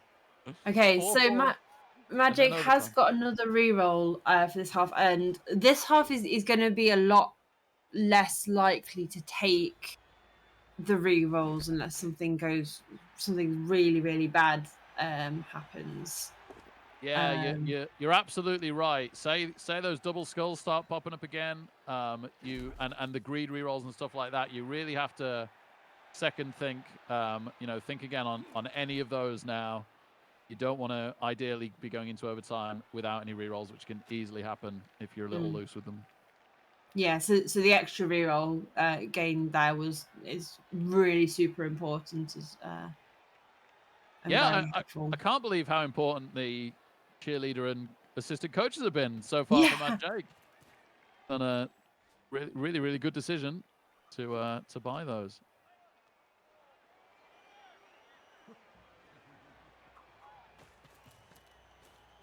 I think you probably knew that this would be quite a high-scoring game, so lots of kickoff events as well. So that probably influenced the decision to take all those cheerleaders and coaches. Yeah, that's a really good point, actually.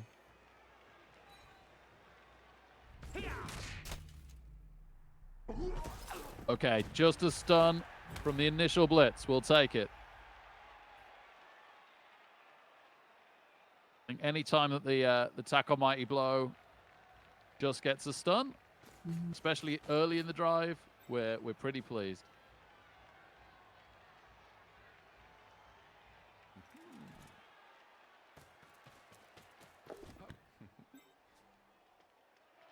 Oof, sure hands pops to pick up the ball. Yeah, that could have been fun if that was a snake, but yeah, the sure hands piece has the ball.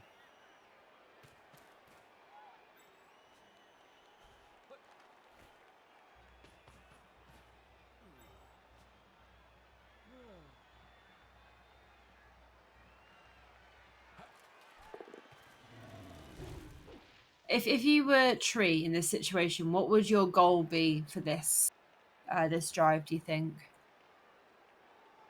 I'd be initially putting them under quite a bit of pressure. I'd probably risk some basing, even though the attrition is a slight risk. But by far the biggest risk for that is the tackle mighty blow that's going to be blitzing us every turn anyway.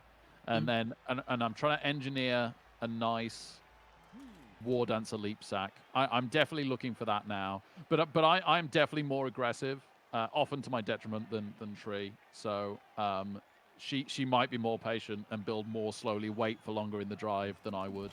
And that could well be the right decision.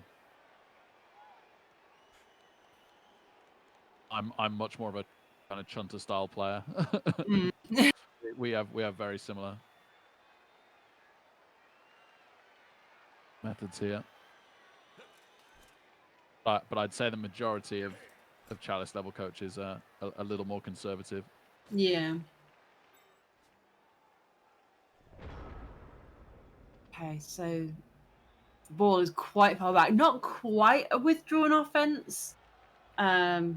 Still quite far forward, but definitely have taken it back a little bit to protect it. Yeah, and they've got 2 lines in front of it of screen, So the dancers can't just run up to the line and leap through. Yeah.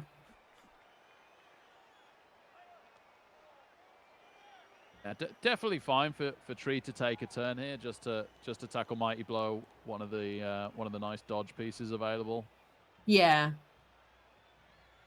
Just try and get something removed off the pitch. I think any removals here will be very big. You can almost pace your timing off those removals. So if they're going well, the more and more patient you get, the better the opportunities will come with time, and the worse the attrition battle goes, the more you need to maneuver to pull the trigger. Okay, we managed to stun the dirty player. Although, to be fair, we haven't seen much fouling. In fact, we've not seen any fouling so far. So the dirty player hasn't really been utilised. No bribes, of course, so it does make it risky, but yeah. Yeah, I guess Tree scored so fast, there's not been much chance to foul on defense for Madjake.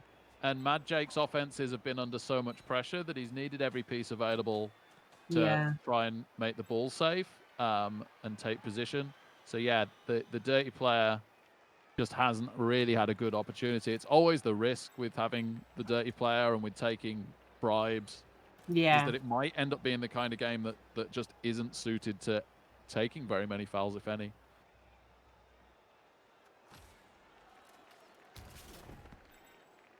Tree's bringing back. I can't speak anymore. Apparently, I've lost all ability to do words. What I was going to say is Tree's brought back her defensive line a little bit. The Tree's still far forward, but the elves have come back a little bit. Yeah. Absolutely, yeah. Yeah, she is being patient, and it is nice. Like as long as she isn't taking attrition and they're not, this is fine. And because of the natty, like if it wasn't for the natty, then you'd be pretty desperate to force a turnover at some point. But but because of the natty, you can be pretty patient here and just see how it plays out. I do find it very interesting how in the first half we were very score, very quick, using those rerolls, very aggressive. And now all of a sudden, because those rerolls are so important in this half and potentially into overtime, the game has suddenly been brought right back and we're being a lot less aggressive on both sides. I do think it's that. And I also think that Madjake realized, having tried for the 2-turn back on Tree and Tree shutting it down so effectively, that his team just isn't up to it against Tree's team. Yeah. So he's having to take a slightly different strategy. He did really, really well to restabilize, get round, and eventually get the score. That wasn't a certainty at all last half. No. Do you think that we could potentially see the Wizard in this half then to help Madjake push through and get the win? Yes, it's definitely one of the possibilities.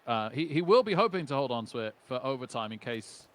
Well, I guess if you lose the So in case you lose the toss, you want it for the second half. You want it for overtime. Now Tree might try the 1-turn if she wins the toss in overtime, but she will only do that if the Wizard is still here. There is no way she'll try the 1-turn in overtime on a non-sure feet piece without the Wizard, because it's so much more reliable to do a 2 or 3 turn. So Madjake wants to hold on to it because it forces Tree to play a certain way for as long as humanly possible. But yeah, if say we get to literally turn 16 and Tree's done a really, really nice elf screen in front of the ball, then yeah, I think at that point you bolt one piece, blitz the other, and run through. I'm just I'd be a little bit surprised at this point if we have a really standard drive like that, where that is the case. Already we're seeing a brave advancing of the ball. I'd love to be inside Tree's head. I can't wait to hear her talk afterwards on how much she considered dancer leaping at various points versus not, because we didn't see it in the end first half, and that quite possibly was the right decisions. But now again, I'm like, is she even considering it? I'd love to know.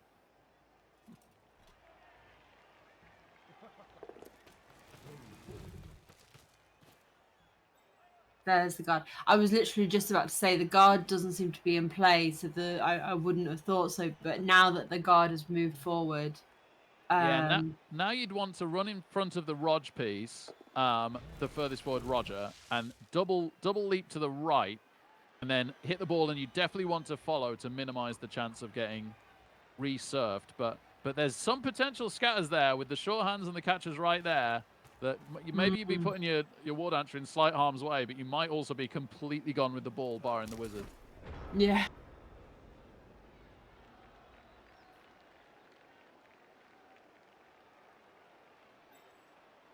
On the other hand, we could just Mighty Blow tackle the furthest forward catcher and screen again. You know, both totally viable options.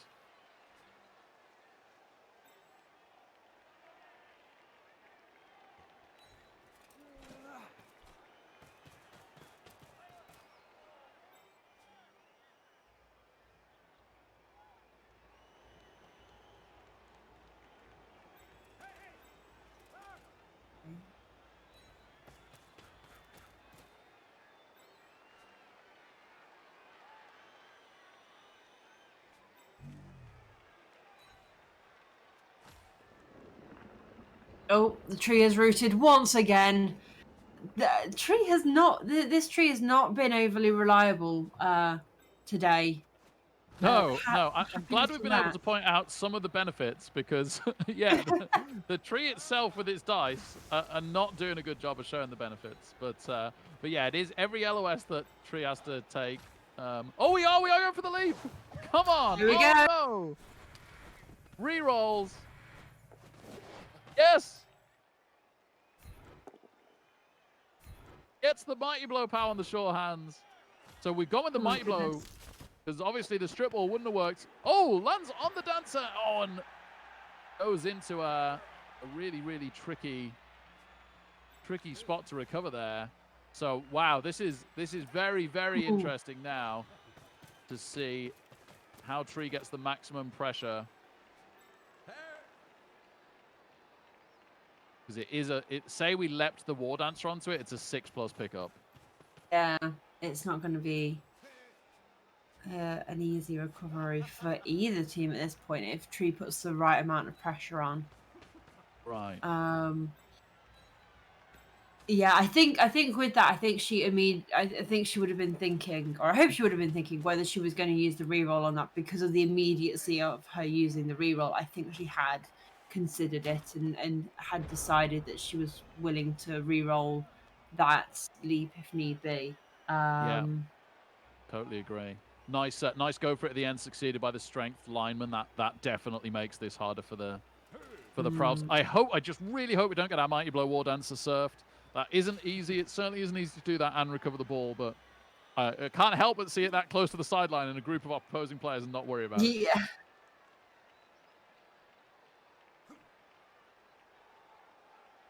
Yeah, really, really, really like seeing Tree pull the trigger, and there's still a chance that it pays off. Right, we didn't break the armor and we didn't recover the ball, but we did get it down, and we do have a ton of pressure on.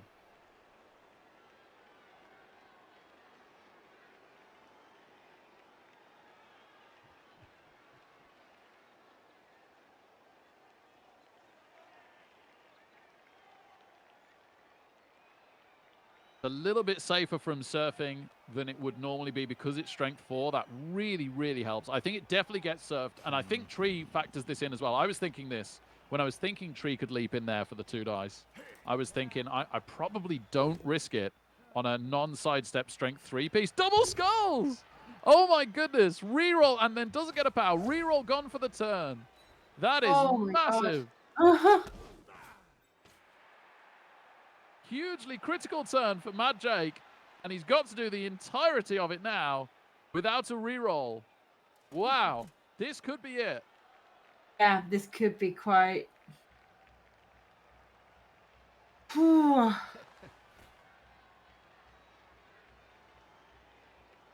couldn't just sit back and take no chances this entire turn because it's 2-2 after her half. So she is ratcheting up on Madjake, and so far so good, but he is still eyeing up the surf. No, he gets a POW, so hopefully this doesn't remove anyway. Beautiful, beautiful. Armor hold. Broke. Now he's got to pick up the ball and make it safe, and that's not easy.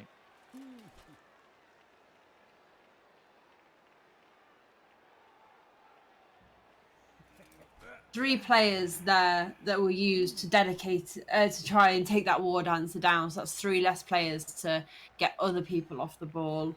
Absolutely. Yeah. I don't know. Is Madjake in a bit of trouble here? I'd be sweating. He can Yeah. get it if all the dice go his way, he can get it vaguely safe. And then Tree has similar options to last time, and that is best case scenario for him. Right now, he doesn't have his short hands free. He's got to pick up the ball without a reroll. So there's definite ways, you know, that it can go wrong there alone. And he's looking at all these squares. Okay, does get the 2+ pickup. Could have failed that, didn't. But this is still not safe yet.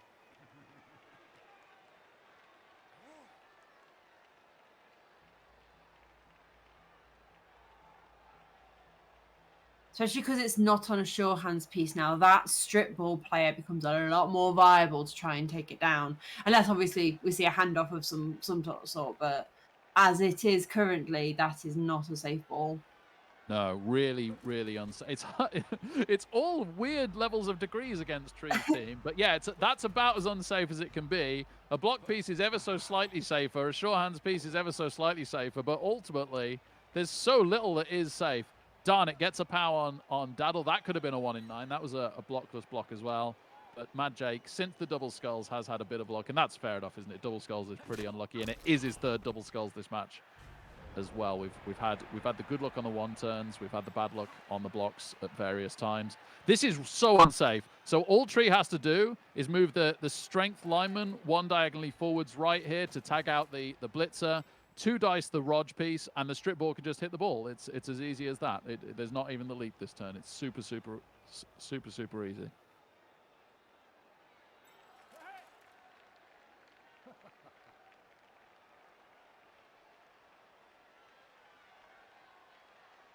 Or we can just stand up the guard in front of the Rog piece if we don't want to base the blitzer, and have 2 assists. Okay. Bring the guard back in. Yep. So this is definitely going down again. It's really another question of where does the scatter go? Okay, so we're bringing down the Rog piece with the Blodge Step Catcher instead. That's fine. So now we've got the 2 dice 1 square further right. And that actually gives us a better scatter direction. So well played, Tree. I like this. This means that we can now hit to the left. Full POW against armor 6. Nice. Let's see. Oh! Okay. There we Eventually go. the scatter was reasonable. Oh, Yeah. well, I say that. It is next to the diving tackle. I was thinking you can try the pickup there, but diving tackle makes this interesting. You could maybe pass out from the tackle zones. I don't. No, it's not great, sadly. Yeah, this is a tight one.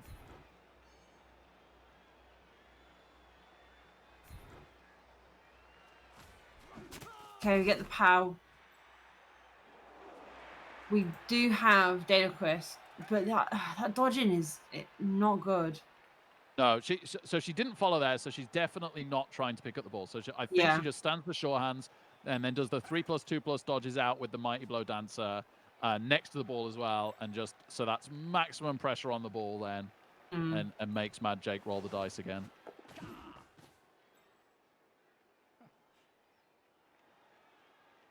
We've seen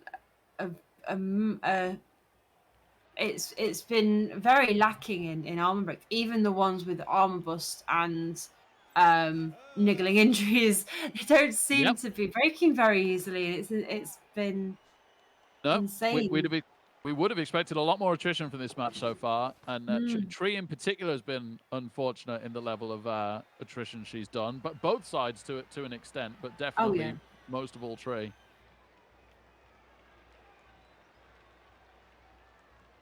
But if that means she wins and gets her team through relatively healthy, we've obviously got the one dead just guard catcher, but if everything else survives, then it'll be worth it. She's got.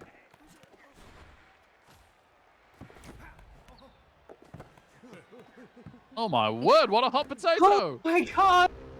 Wow, and it lands on the relatively pinned in for now dirty player, so Madjake has the ball back.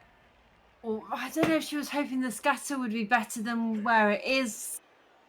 Oh, that's... Ooh.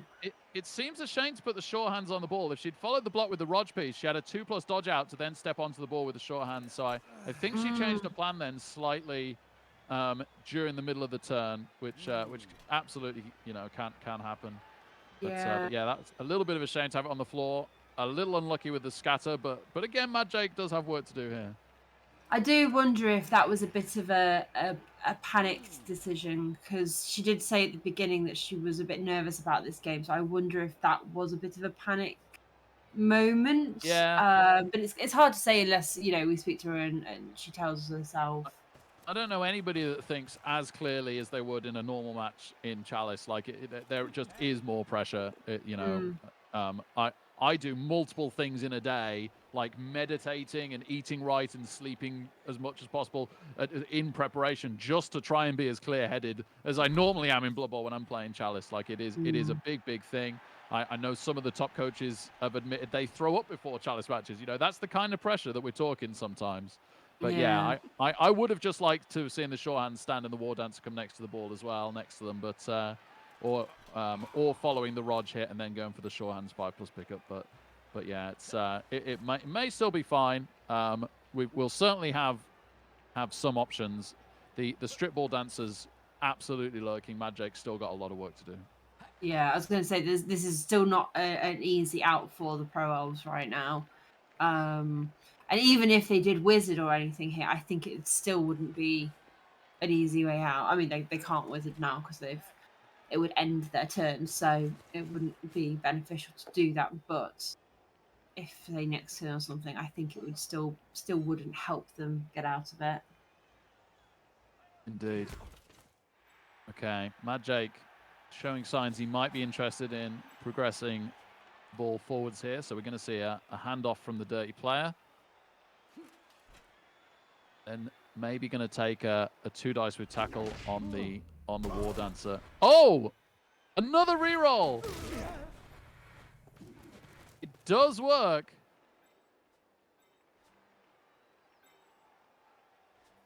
I thought that Madjake would hand off to the other catcher, because I wouldn't want to be dodging this catcher away from tackle right now, but that's what he's going to try. She's good.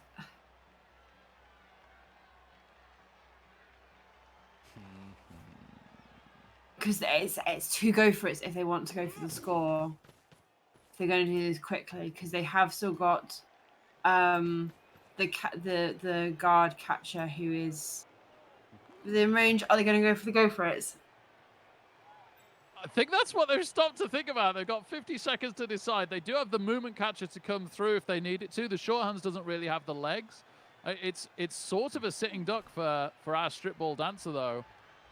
So maybe they have to, but oh boy, failing a go for it here is just horrific. What a huge pivotal moment this is.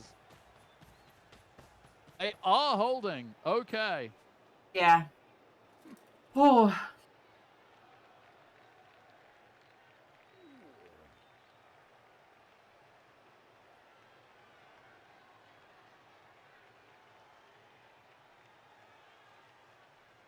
I mean, Tree doesn't even have to leap the strip. Tree. Oh no, sorry. I was going to say she could possibly go with the wrestle catcher, but he's next to the diving tackle blitzer, so it would be a 4+ with reroll. Yeah, probably leaping the strip is still the option here. So it's a 3+ leap and a 2+ dodge to 2 dice the ball with strip tackle. And then we've got the Blodge Guard catcher, who's pretty quick available for retrieval options. And then one lucky punt, or if you can just not even too much of a punt, just like passing it sideways maybe to some of the wood elves that we can drag back here. Yeah. A few of them might need to 2+ back past the block lineman on the LOS, which is a little scary.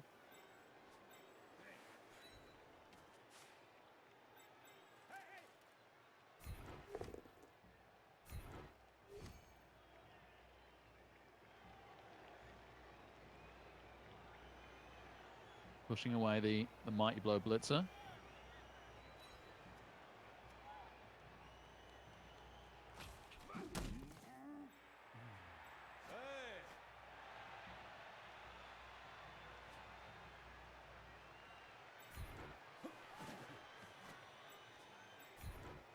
Going to see the dodge. Tree, don't forget where your next diving tackle. But yeah, with the wrestle, I think the dancer will go, who thankfully isn't. Yeah. Yeah. Now that she got rid of the tackle, it was better to dodge than leap, so that was why she got rid of the blitzer. Pops dodge on the last 2+, makes it. Gets the plow. Doesn't even need to use strip. That's a really good result. Stun would be so nice if you're so feeling inclined, Nuffle. Oh, well, there's That's some interesting. recovery. Not what Tree was expecting for sure. Yeah.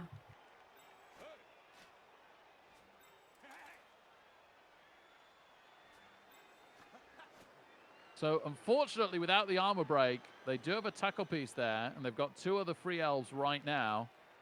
So they have an easy 2 dice with tackle on the ball, or they could opt for the bolt. Not that 2 dice with tackle is a guarantee.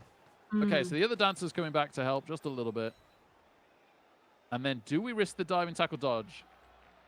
It looks like it. Yeah.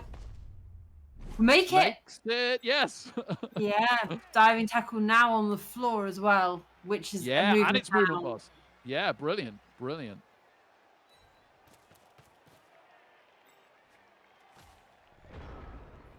Okay, so Tree at least forcing dodges, and one of those doesn't have dodge. Do we see the wizard?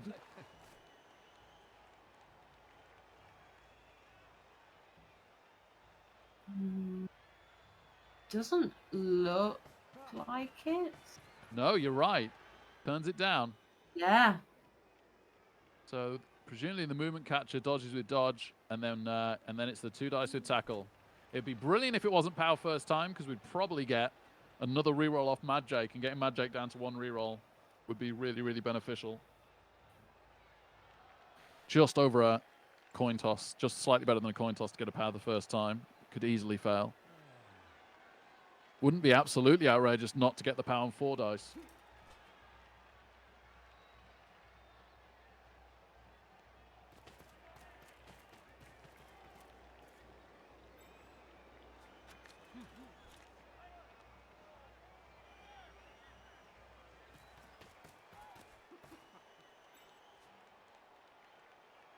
As if you're Tree here, do you, if you're able to get away this turn and they don't retrieve the ball off you, do you you hold out until turn 16, right? To score. It's tricky because of the wizard. Yeah, it is tempting to like Madjake would definitely use the wizard if it looks like you're doing that. So if you feel like Madjake is likely to, looking at the position of the board at that time, wizard and recover the ball and score themselves, no, I probably take the score. If Madjake's likely to use the wizard and struggle to recover and go away and score, then I might risk trying that, yeah. So it really depends on what the board state looks like at that moment. Darn it, gets the power with tackle. That's why it would have been so nice to have got that armor break. Talking of which, we have a stun on our dancer. At least it's only a stun. That. Yeah, that scatters. I think that's still pretty good for Tree though, because, well, Yeah. I suppose you've got the thrower who could pick up and try and score.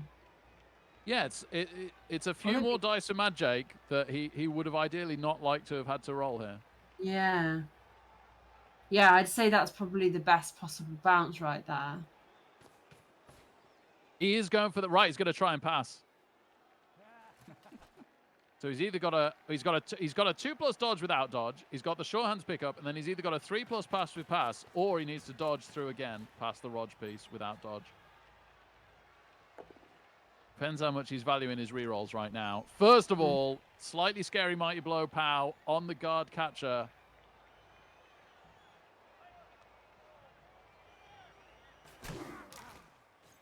Armor holds. Beautiful, beautiful. Nice.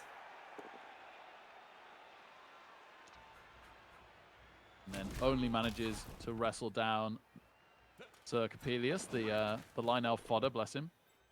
Okay, makes the dodge, makes the pickup. 3+ pass or 2+ dodge? 2+ dodge makes it. Sadly, in all of this, we really could have had a reroll, but we didn't get one. To be fair, some of the other rerolls that Madjake had to spend were really unfortunate dice, so I don't think it's too bad that he had a slightly luckier turn. So we don't have a 1 turn, we have a 3 turn? 4 turn, sorry. Yeah, 4 turn. Do we have any KOs that we... Nope, no KOs for either team to get back, so still the full 11. That's a miracle. It's 2-3, and all... well, pretty much all elves are still on the pitch, or both teams have full teams still. This is getting quite tense now. It certainly is, yeah. Could just all the results are so on the table still. Couldn't be more open.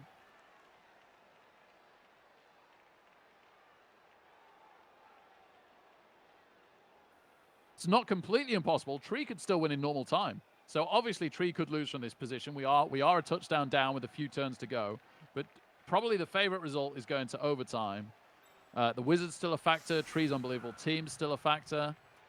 Will Tree do exactly as she's done so far and try and 2-turn this drive? I wouldn't be surprised.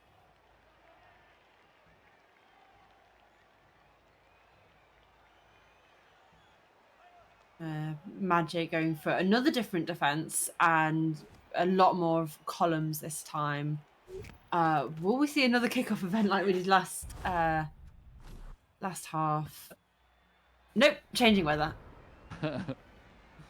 That is the second changing weather we've had this game. Okay, a little bit far away from her sure hands, right on the edge of their movement there. Yeah, I don't love this kick. Actually, so what she'll do is pick up on the blodge step catcher and bring it back to the thrower so that we've got it deep, because the sure hands is too far away. It's the wrong side from the players that you want to advance, and it's not far enough back that you can stall it away from the pro elves. So you have to pick it up on somebody else and bring it backwards that way instead. Chunta, I consider that. I don't think I would have done, because there's no way I could have stalled till turn 16. The strip ball dancer was unstunning, and as far away as he seemed to be, the mighty blow dancer was still a serious threat. He's movement 9, and he was still a threat as well. So I did consider that. I was having a look, and I thought, no, I like taking the score. I would have taken the score, especially as I had the wizard. So I think I like Madjake's decision. Okay, no, I'm wrong. Maybe we're going to pick it up on the strength 4 dancer. Maybe the short hands is coming over, but the blodge step catcher isn't the one to pick it up and bring it back. It might be that we've swapped strategy. Yeah, okay, coming over to the left now. And maybe this is with a view that Tree doesn't want to give Madjake 2 more turns to make it 4-3 if she does the 2-turn like she has been doing. Maybe she's prepared to take a bit of a bigger risk now with the wizard. Try and get the wizard out the way before overtime and get in at 3-3.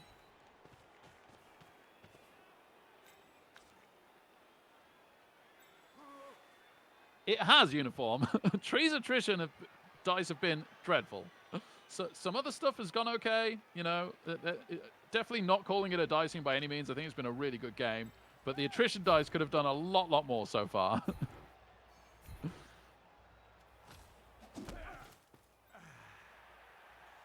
whilst the attrition we've taken has been slightly worse, it could have been a lot worse. So I am at least grateful. It is honestly amazing. Oh no, the tree won in 27s. Oh dear. Oh She no. has double strained the ball, but the ball is on the floor. Huge decision, and I really... Oh no, the tree dies. What? Oh my goodness. That's outrageous. Oh no. That. It So- doesn't get much more unlucky than a 1 in 27 into an armor 10-piece dying. That is insane dice. That being Wow. said, taking a breather for a moment, Tree can absolutely recover this drive, get into overtime at 3-3, win the overtime and win. The Yeah. overtime toss and win. It becomes a little bit of a problem if we lose the overtime toss and the LOS could start going against us and we could start going down numbers. But for the most part, the Tree wasn't going to play a ridiculous amount in the rest of this game. I don't know what a bank is like. It would be a shame if she can't afford to replace it for the next one. That would start to be an issue. But I suspect with any luck, if she wins, she could. So, yeah. Oh. Far Yeah, from there's- ideal, but also not complete disaster, even though it was outrageously unlucky. Doesn't blitz in the Mighty Blow, doesn't get a power anyway, so at least we don't go down any more players. And as we can see, very, very hard for the pros to get through at the ball here. And even if they did, even harder for them to keep it safe. But I love that Tree kept the reroll. I think that is still, despite the ridiculous Tree death, a really, really good decision. And yeah, two rerolls each. No advantages there. Oh, great.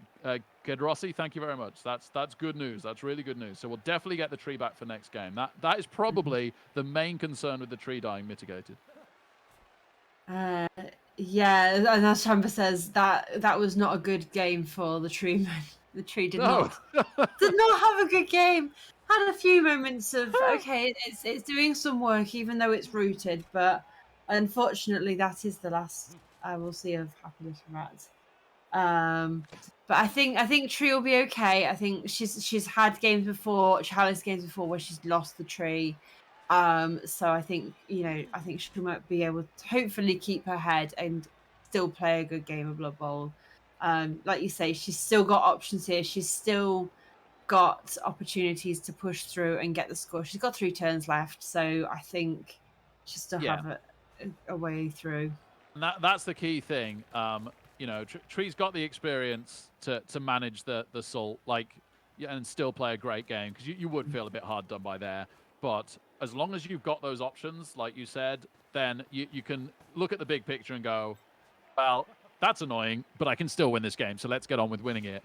If that happened and it left you with almost no options, then yeah, you might fly off the handle and lose some of your better play. But yeah, that won't be the case, because Tree is very, very, very much still in this game.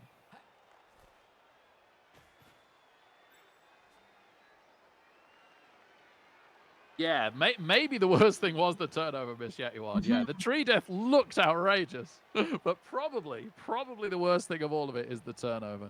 And Tree did really, really well to keep the reroll. Yeah, I mean, you generally don't tend to think, oh, the tree failed, better re-roll it because it's going to die. It tends to not happen all too often, but so Madjake has spread out quite well across the pitch to try and stop Tree from moving through. And the ball is still very much on the floor, on the sideline, so it is a tricky situation. We'll see how Tree manages to push through this. Yeah, it might be a case of skip the tree for a round if it's delves, but it's only 50k more than a lineman, right? Which is a very small gap compared to most big guys versus linemen. And it's still an extra mighty blow hit with 3 dice on offense drives, and it's still often multiple less hits against your armor 7s on defense. So I might still be tempted, but I would understand not having the tree for 1 round. But anyway, more Picked up the importantly, ball, we and get we've the ball and passed we get it it. on a strength 4. Yeah, absolutely, Dizzy. Yeah, this is starting to look a little bit better. Yeah. We do have to score in 3 turns, and we are against a wizard. They are factors we need to consider. We've dropped deep, so that if the bolt comes in or something, there's no pro elves that can come and get it, and it always gives us this option of then bringing putting scoring threats through and bringing the ball back up and giving it to people to score on a future turn. She could take the turn 15 score if she needs to and give Madjake the 1 turn. We've seen that it's possible for Madjake to score 1 turns, but not super likely again.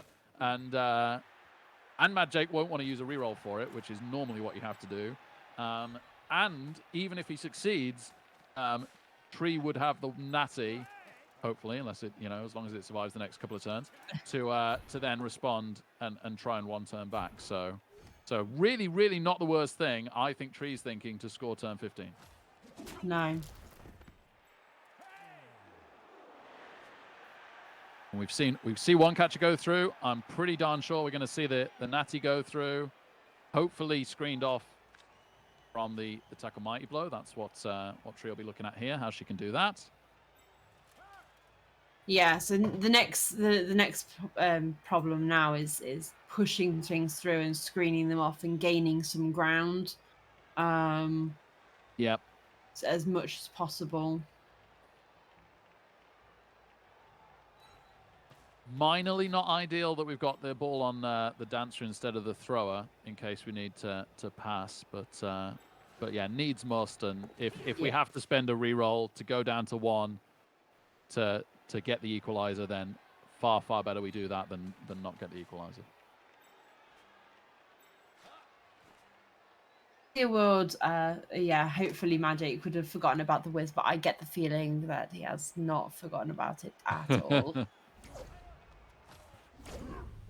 I mean, I forget about the wizard. Oh no! Oh. Okay. Oh, it didn't die, which is the most important thing of all. but yeah, our dancer is now on the floor at the start of this. At the start of next turn.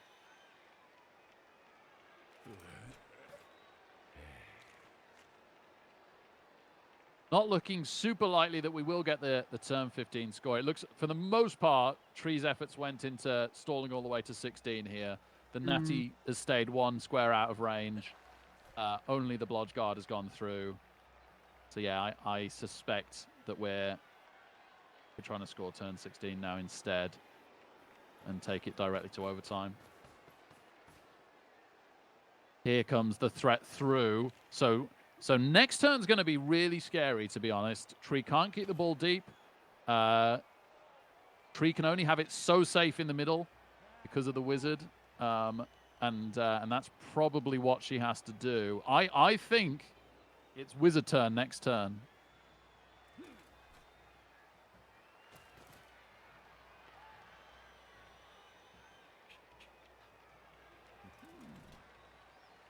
And therefore, maybe the tackle mighty blow just goes and takes out the block guard. If it doesn't take out the block guard, then the block guard might end up being a scoring threat after all.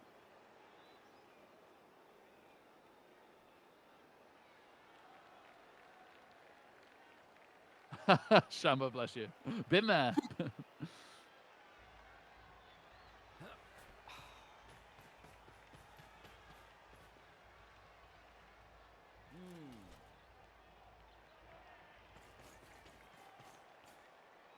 Blitzing. Exactly. Doesn't get it. Doesn't get the pow. Are we going to see a repeat of the first half where this was re-rolled into a double skull? No. No, we don't. Yeah, just that difference, like you said at the start of the half, with the re-rolls going to overtime, you just can't greed there. No. But this is, really, really nice that Tree has an option to score here.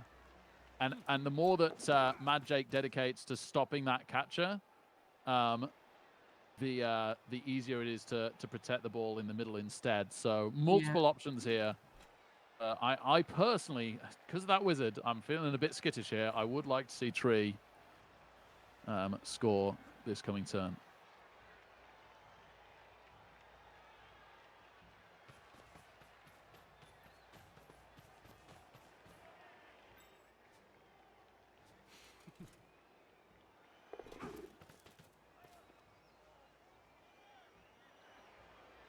Tagging up the natty. Absolutely. Why not an end of turn whiz? Ideally, you want to do the whiz and then do something yourself to respond to whatever happens, rather than giving your opponent the response time from it. If that makes sense, as far as what I understand of like how to use the wizard. Yeah. No, you're absolutely right. So could end of turn wizard here. If it doesn't break armor, the dancer just gets back up, picks up the ball, runs it up, and throws it. If it does break armor, you've got the natty that can come all the way down and throw it, or the thrower probably, because it's got the sure hands and pass. And that is a risky pass, but it's still not that unlikely to work as elves.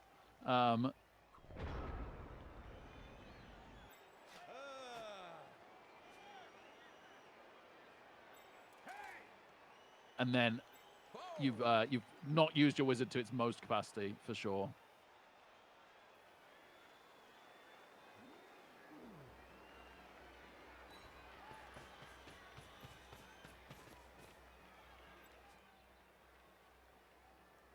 Okay, bit of failure state stuff going on.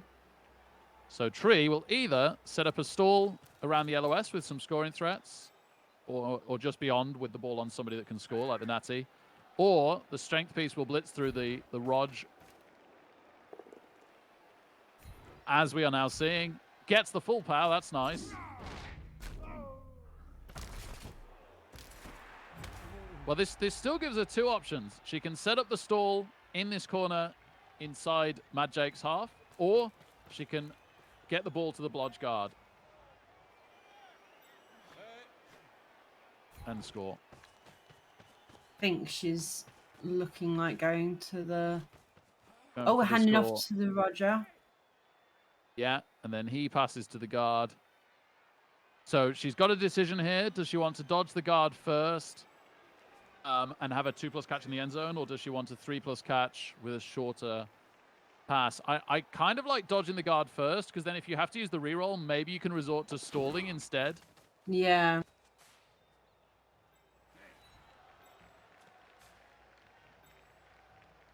Got the natty out. Okay, we're passing now. 3+ catch Yep. is good. 2+ dodge from Got it. tackle. Nice. Ooh. Woo! Yeah, come on, let's go. Let's go. Let's go. Okay. We're still on for 4-4 Oh. with a double one turn. Oh, okay. Let's see how this next bit goes.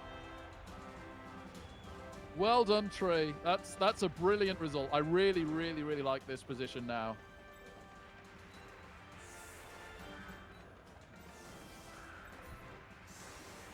This is going to be very hard with the tree being gone as well now. Yeah, it's yeah, and we're down to 10 as well. It's not just the tree. There's no replacement. Yeah, it's a much easier. Well, I say much easier. It's a bit easier of a one turn for Madjake than it was the first time. And I know they did it the first time, but that's obviously, you know, that was with a lot of good dice, which was fair enough. But it doesn't mean that it'll happen again this time. Yeah. Welcome in to Carla. Thank you for the raid. Welcome, viewers. You join us in a very, very tense Chalice round 1 game between 2 elf teams. I'm going to need a lie down after this one, Dizzy. I definitely need to go and make another cup of tea for sure. Yeah, that'd be super nice. Could we ask the coaches to pause before overtime if it goes that far? Yeah, guys, could you just hang on a second while everyone goes and gets a cup of tea? I will drink their tea. I always want Tea a break, cup of yes. tea.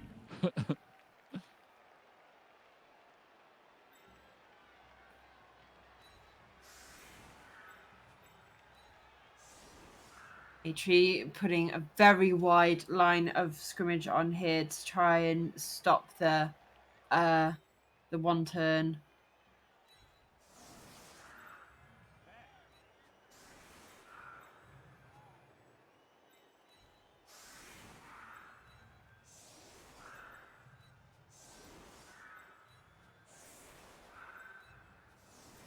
Oh, she's putting them all at the back.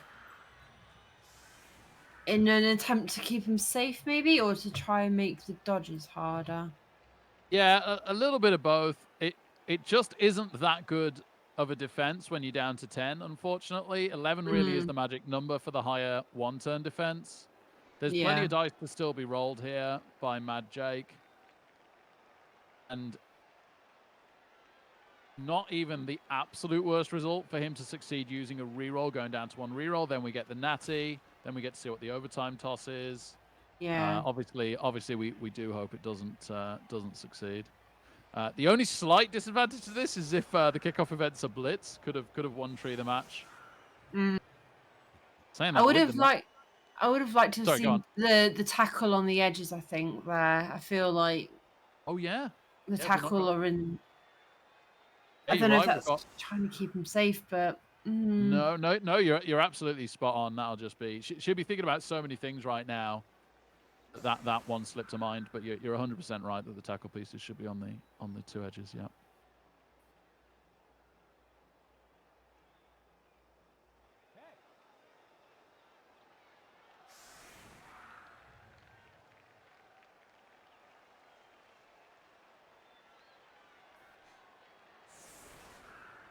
How's the tabletop league going, Dizzy? I actually played any games in quite a few weeks because my opponents keep conceding to me. Oh, well, you've got a reputation. No, it's so we're currently in the playoffs. So we're in our version of Chalice essentially in my tabletop league. Ooh. And yeah, my last two opponents, they've just not been able to play, so they've conceded. So the commissioner keeps joking, saying I'm going to get to the final just on concedes. What round are you in now then? I actually don't know. I think it's like round 3 or 4. Okay. But yeah, they've got fun rules and stuff. They've got like a squig ball and all sorts of fun things. But I've not been able to play a game because of because I've just had concessions against me, which has been quite funny.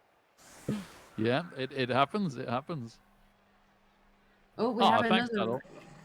Yeah, Zakara. One of my guys, my #1 mod. He's an absolute superstar in my channel. So please, I hope Tree doesn't mind me saying, please give Zakara a follow, guys. Amazing human being. I am playing as undead. It is an undead team, but I don't know.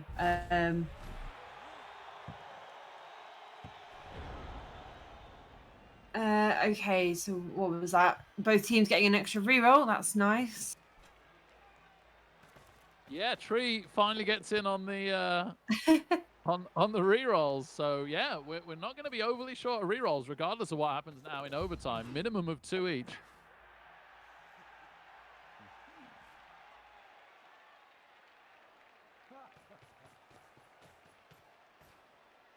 Had a pass, which I find very interesting. I guess the thinking is if it doesn't go well, they're just going to go to overtime. Yeah. So you can risk the pass play here a little bit. Oh, that is not a POW. That is wonderful news. Sorry, it is a POW. It's not a push. Yes. Used to saying it's not a POW.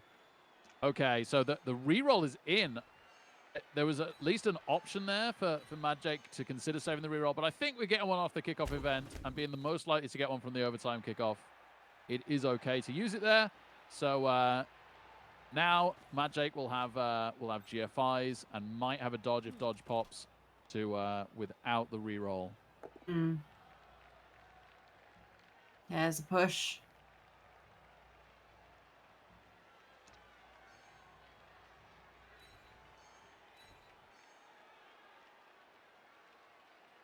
Might be able to, looks like they're setting up to get rid of at least one of the GFIs here. with more hits actually. So might not be such a big deal that the reroll went. Not completely impossible to eliminate the GFIs entirely. Yeah, I was gonna say they didn't actually need to reroll that, did they earlier? Although I suppose Tree could choose not to use dodge. Yeah. So that would be Hopefully she's got why. it set to Yeah. manual, yeah.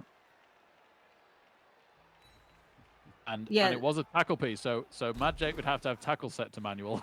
Yeah, they have to choose not to use tackle, then choose Yeah. not to use. But then Tree have to choose dodge. But yeah, you'd want Tree to not choose dodge there. That's why. Absolutely. Well, I wonder if we greedily take a tackle mighty blow hit. I think I'd be too tempted.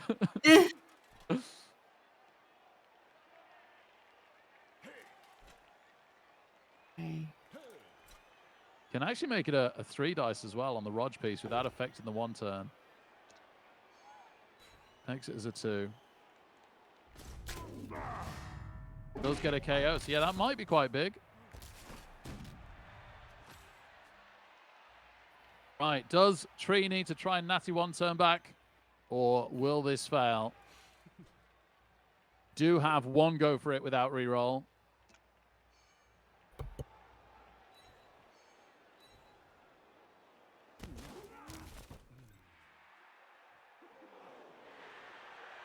And 3 dodges.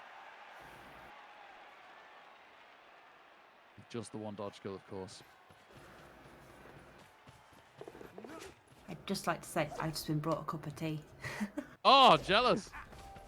They Makes it heard me. again. They heard me and was like, "I'll get you one." Aw. Oh, the score. We are absolutely on for the 4-4. We've talked about it all match. Tree does get the KO back. That is nice. Tree does Very have nice. a natural 1-turner and a shorthand thrower. Everything in place to try and make this 4-4. But it can go wrong. This is scary, scary times. Ooh. Come on, chat. We need your energy to like send all your positive vibes to Tree. She's got this. She can do this.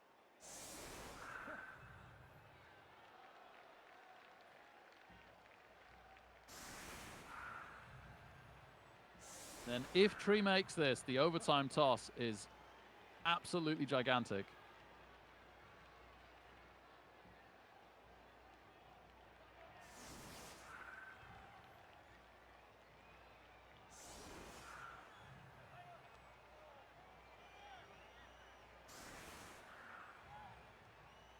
So it looks like taking a very similar approach to Tree, but actually putting people on the end on the sideline rather than just next to it.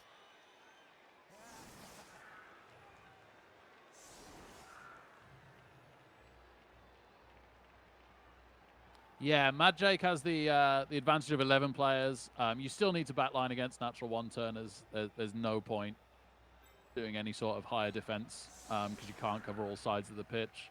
Yeah. And there's no push denial because there's no pushes. So yeah, so it's the back row, but he can make that first dodge that little bit harder by having players on the sideline because he's got the full 11, whereas Tree only had 10 and had to leave that little bit of a gap down the side.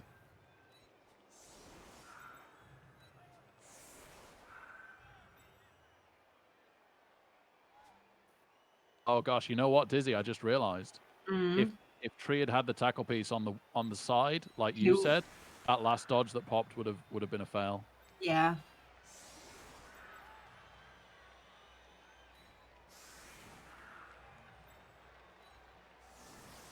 I do understand I think it was a thing to keep them safe, maybe, but yeah, it would have wouldn't have. Oh, I tell you what though, what you do is you go through the middle away from the tackle, and the first dodge was a 6 anyway. So Yeah. you wouldn't take that route past the tackle. So actually, I don't know how the dice work. I'm not saying the dice would have been exactly the same, but it actually wouldn't. Sorry, it wouldn't have made the difference because you'd have gone through the middle. Go a instead. different way, yeah. Yeah. I guess it doesn't matter where you put them. You're always going to go try and avoid them, aren't you? Yeah, exactly. It just would have made the first dodge a 4+ instead of a 3, and you know they rolled a 6 on their first dodge, whether that's relevant or not. But Yeah. yeah. Oh, I like that. Someone's just put, since the tree is caged, we will root for her instead. I like that. That was good. Oh, quick snap, fantastic. Okay, Oh, perfect. one of those scary GFIs gone, and maybe the dancer can go and blitz. I think Tree was looking at it anyway. Now it's an absolute must. We might not have any dodges if the dancer could do work here. Yeah.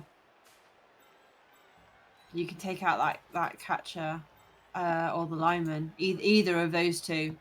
It is a slightly deep kick, but because we've got the catch in the middle, we can pass to one of those and then hand off. So it's all 2s with reroll.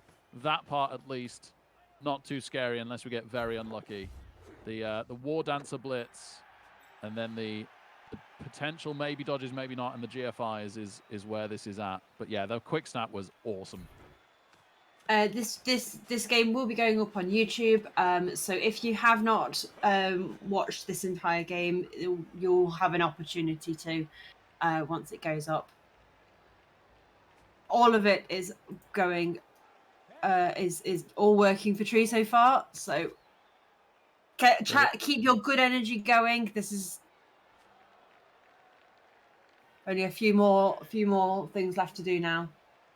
So it's one GFI for the dancer to blitz, and then another GFI if he needs to move out of the way. That probably isn't worth it, because you've probably got a 2+ dodge with the obvious dodge skill. So I think the dancer just stays here. He gets the POW. Okay, yeah, it didn't matter whether he stayed or moved. The dancer shouldn't make the extra GFI now because it's just a dodge. Better to do it with the dodge skill. Save that reroll. Mm-hmm. Yeah, that so 2's got to be rolled either way. One dodge, 2 GFIs with 1 team reroll and the dodge skill. Here we go. Believe. Yes. Come on, Tree. Woo! We are going to overtime. I just had this 4-4 feel about this game all the way through. Somehow that's where we're at. Oh my god. Get in. Oh. Come on, the toss. Here we go. Okay, let's see. Does she win the toss or not?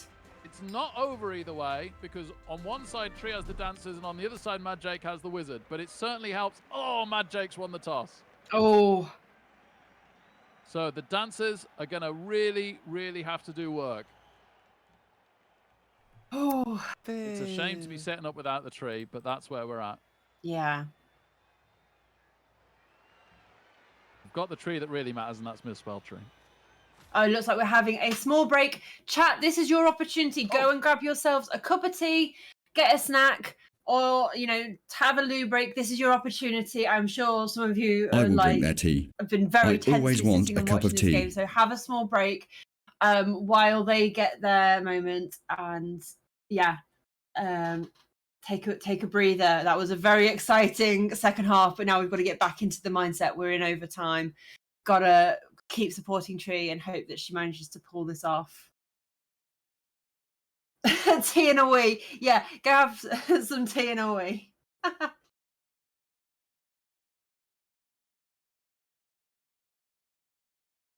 Hello, Matthew. How you doing? Can I have a coffee instead? Tea makes me nervous. I mean, if coffee is your drink, go and have a coffee. Yeah, stretch, hydrate, do what you need to.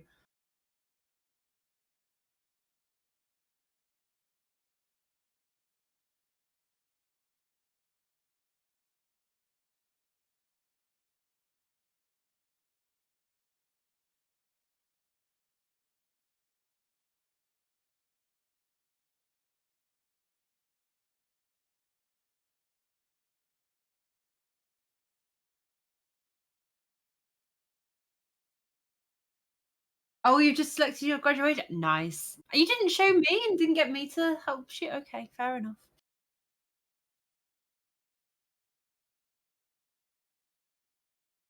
Yeah, we are at 4-4 Burb Legion. It's been a very intense game and we'll be going up on YouTube. I don't know when it'll be going up on YouTube, but it will be up. at some point.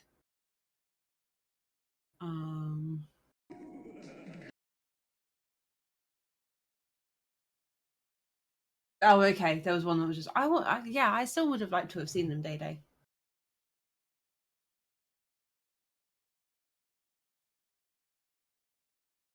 SPP Fiesta, yeah. Just taking a moment, taking a breather.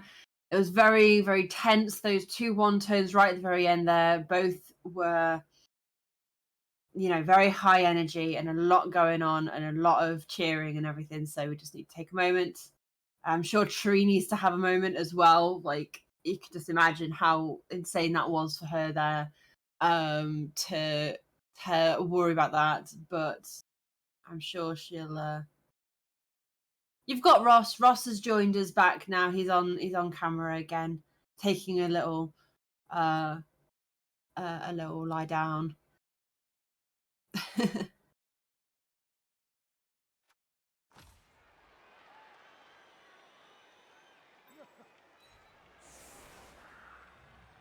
Okay, we're back. Fresh mindset, because we are into overtime. Recap of what we have. Tree has got 3 rerolls and Madjake has got 2 with 1 wizard. This is the golden score or golden touchdown rules. If you've never seen overtime or you don't know how it works, basically it is the first to the end zone. As whoever gets there first wins.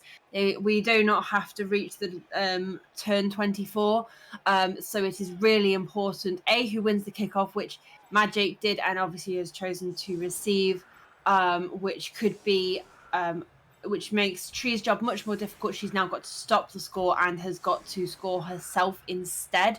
If for whatever reason we get to turn 24 and neither team has scored, then we go into kickoffs, which basically each team gets turns to kick off. They roll dice and I can't remember what the number is. You add your rerolls on. I can't remember how it works. Equity, yes, which is I always forget how overtime works, but basically you got it right, Dizzy. You just add your rerolls on. One 1d6, add your rerolls, highest score win. That's it.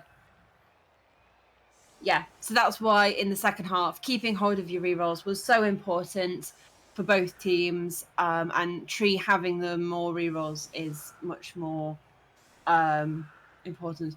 But with how this game has gone so far and how high scoring it has gotten to at this point, I wonder if we'll even get to that point.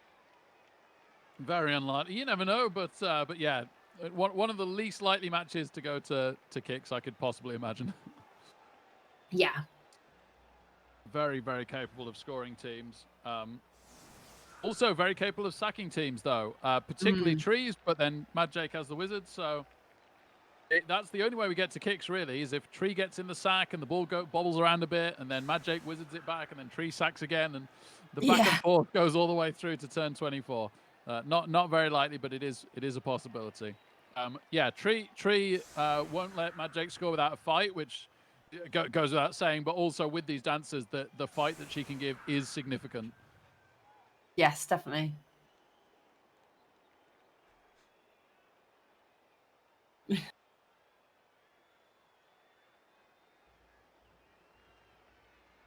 Okay.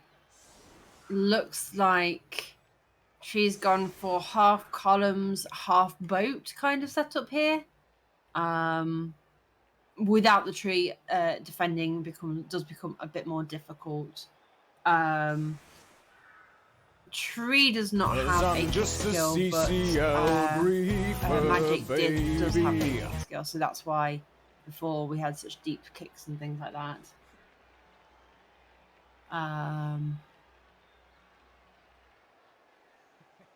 So we'll see how this goes.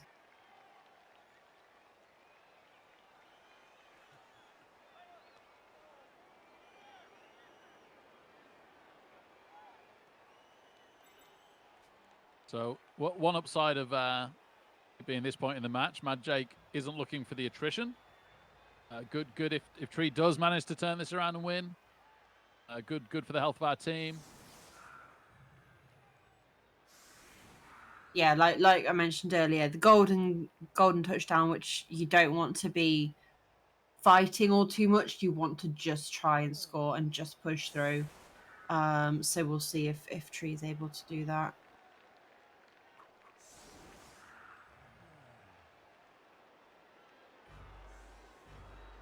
Oh, wow, Madjake running out of time on the setup here. Gonna have to take what he's got. 10 me.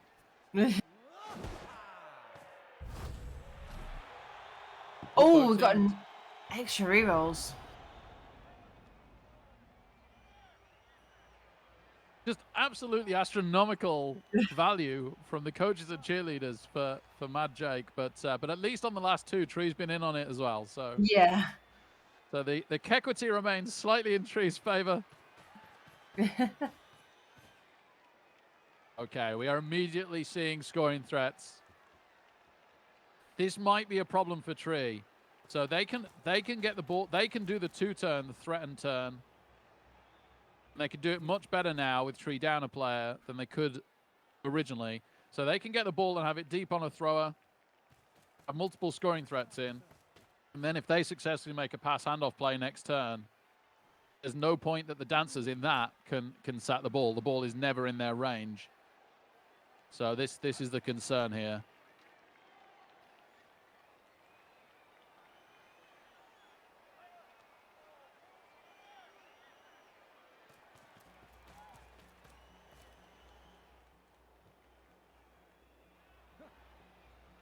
It is worth noting the side that Madjake has chosen to go down.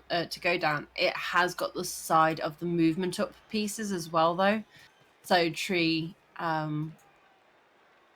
should be able to move quite nicely around the pitch still.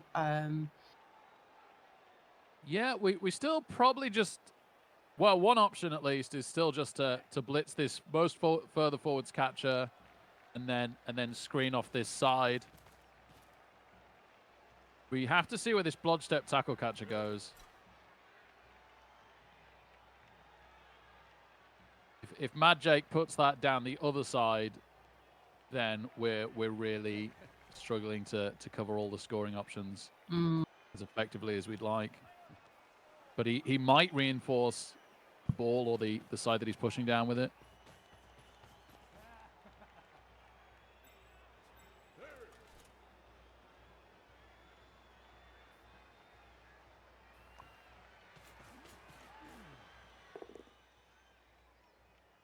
Okay, tackle Mighty Blow Powers, blodge step catcher. Oh.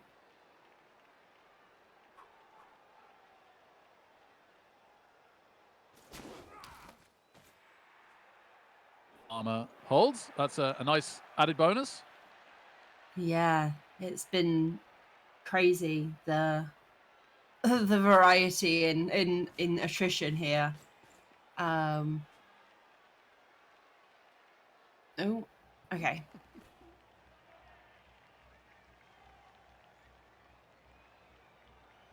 So I'm just wondering are we going to see a throw?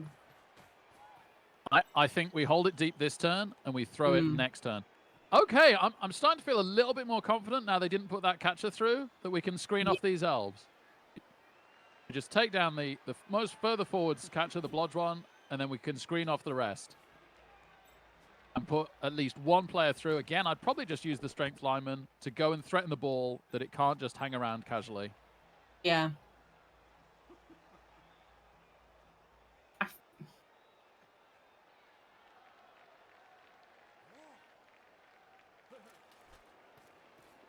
Yeah, I was wondering if they were going to stop there. That was still in range of the Rog lineman on the LOS, but yeah, now it's out of range.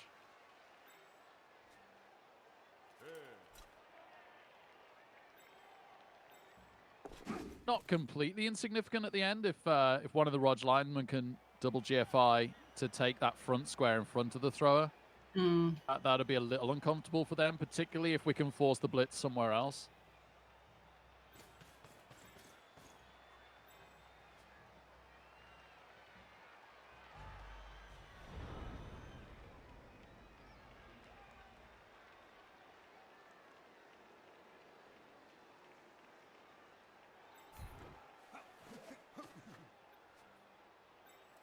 Yeah, the So wizard nice. could cause any problems for any screens and stuff.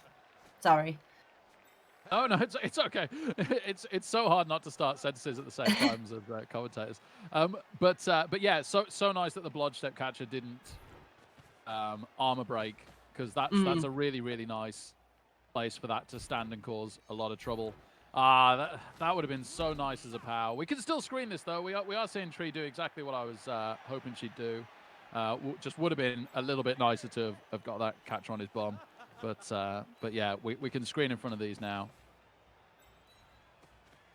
Gosh, the problem here is that we double screen this, and then Madjake can bolt one of the screen and blitz the other half. But there might not be, like, we might just have to trust that doesn't work almost, and all the passing and catching, it isn't too difficult for the pro elves, but just how much you can put up against that. I guess, okay, so we could, well, we really do need one player to go through. It could just be a Rog Lyman. We could bring the other dancer back in between these two columns of screens, so they have to go down the side. And with the sidestep catcher and the strength 4 dancer, that isn't super easy. And then layer up the other 2 linemen that isn't going through from them switching into the middle. I'm a bit worried about them bolting either the sure hands and blitzing the guard, or vice versa. Yeah. I think that's what we're going to see now from Madjake. Tree has managed to make the GFIs, though, to put that little bit of extra pressure on the thrower. It's going to be a dodge without dodge skill.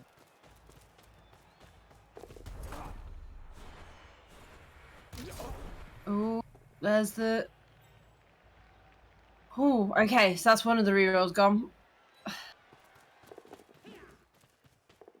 I think you have to, though, don't you? Because of how quickly we've seen both teams score.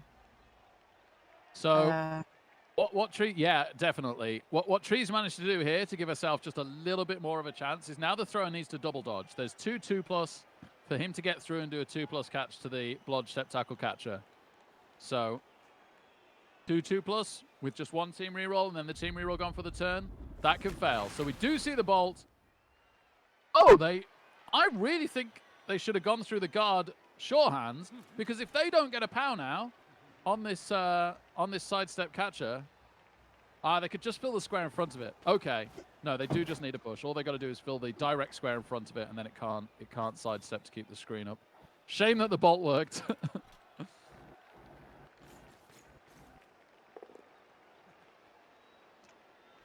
And does get the POW. 3 dice, mighty blow POW. So this is it. We've got a double dodge from the thrower, 2+ pass with pass, a 2+ catch, and then a handoff 2+ catch. And unfortunately, that is all the dice the Madjake will need to win this matchup. One of those has to fail. Most of them need to snake. The double dodge could go 1 success 1, because there's no dodge skill on the thrower.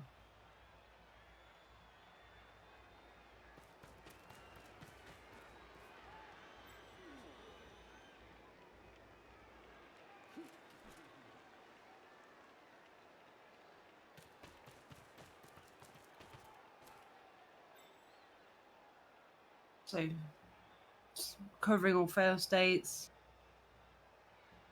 Yep.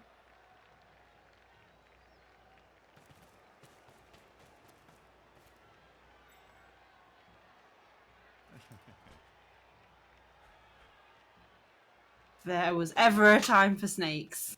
I know, right? Makes the first dodge. Makes the second. Pass. Catch. One more catch to go.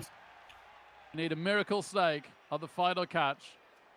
Madjake probably saying, if this is it, GG.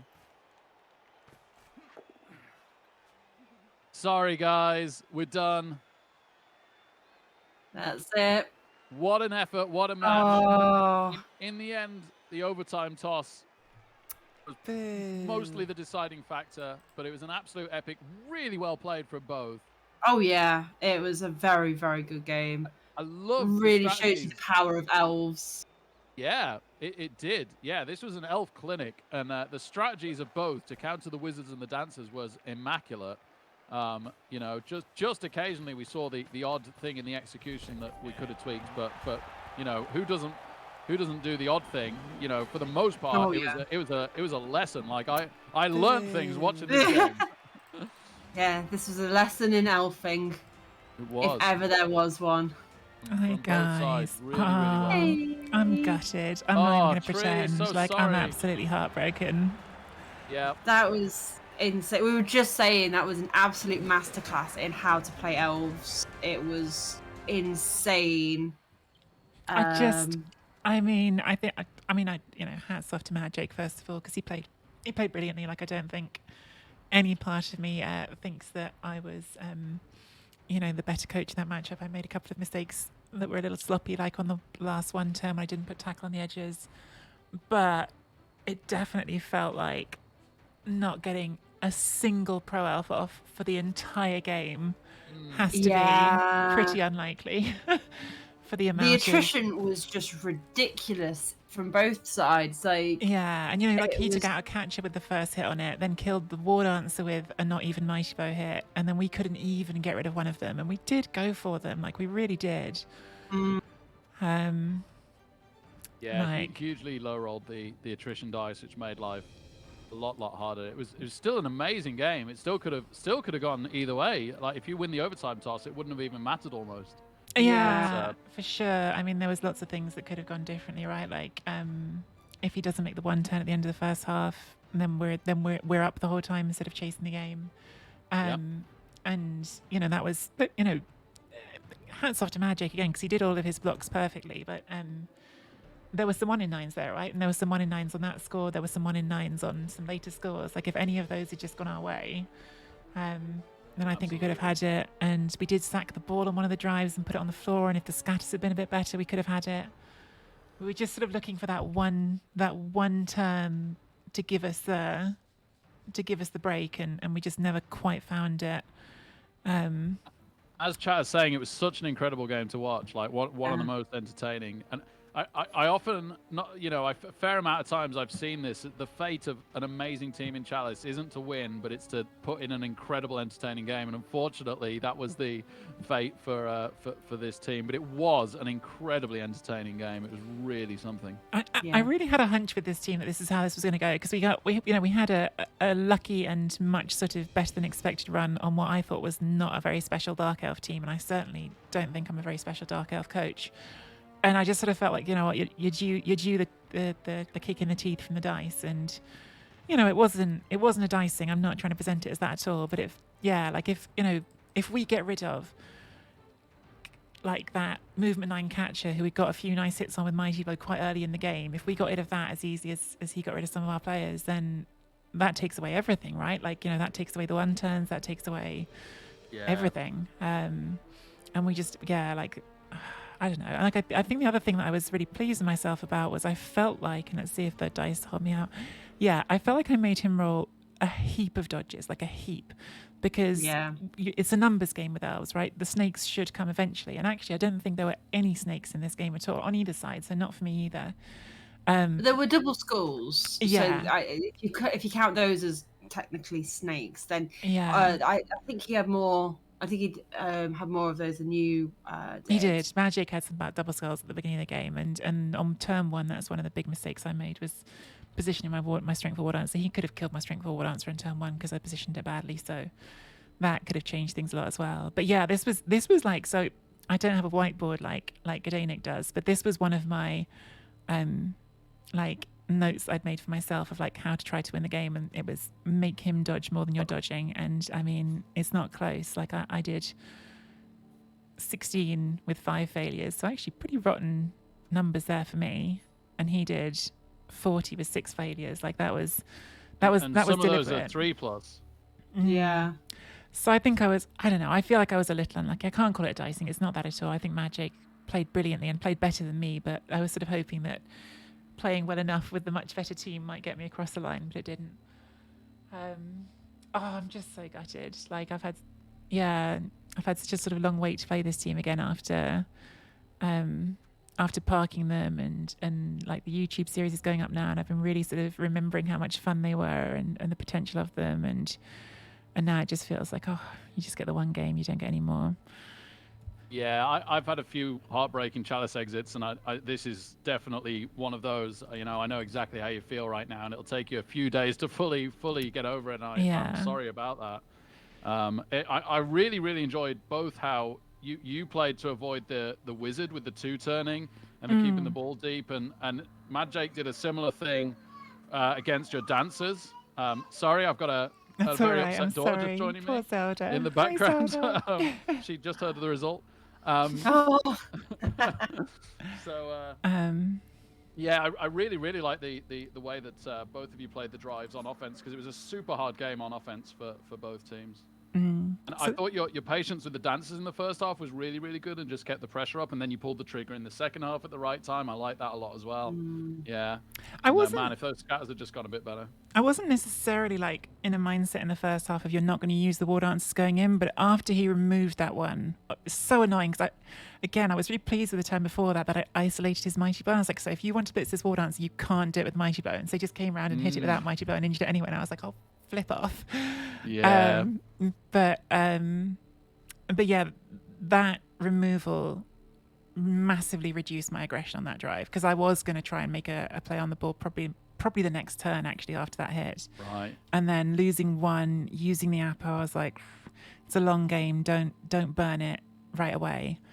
And so that made me be more cautious. I mean, in the end, we still forced him to score quickly. Then we scored again, and then he got the one turn. It was just, it was back and forth. Right? I'm sure it was a fun game to watch, which, you know, is always what we try to do.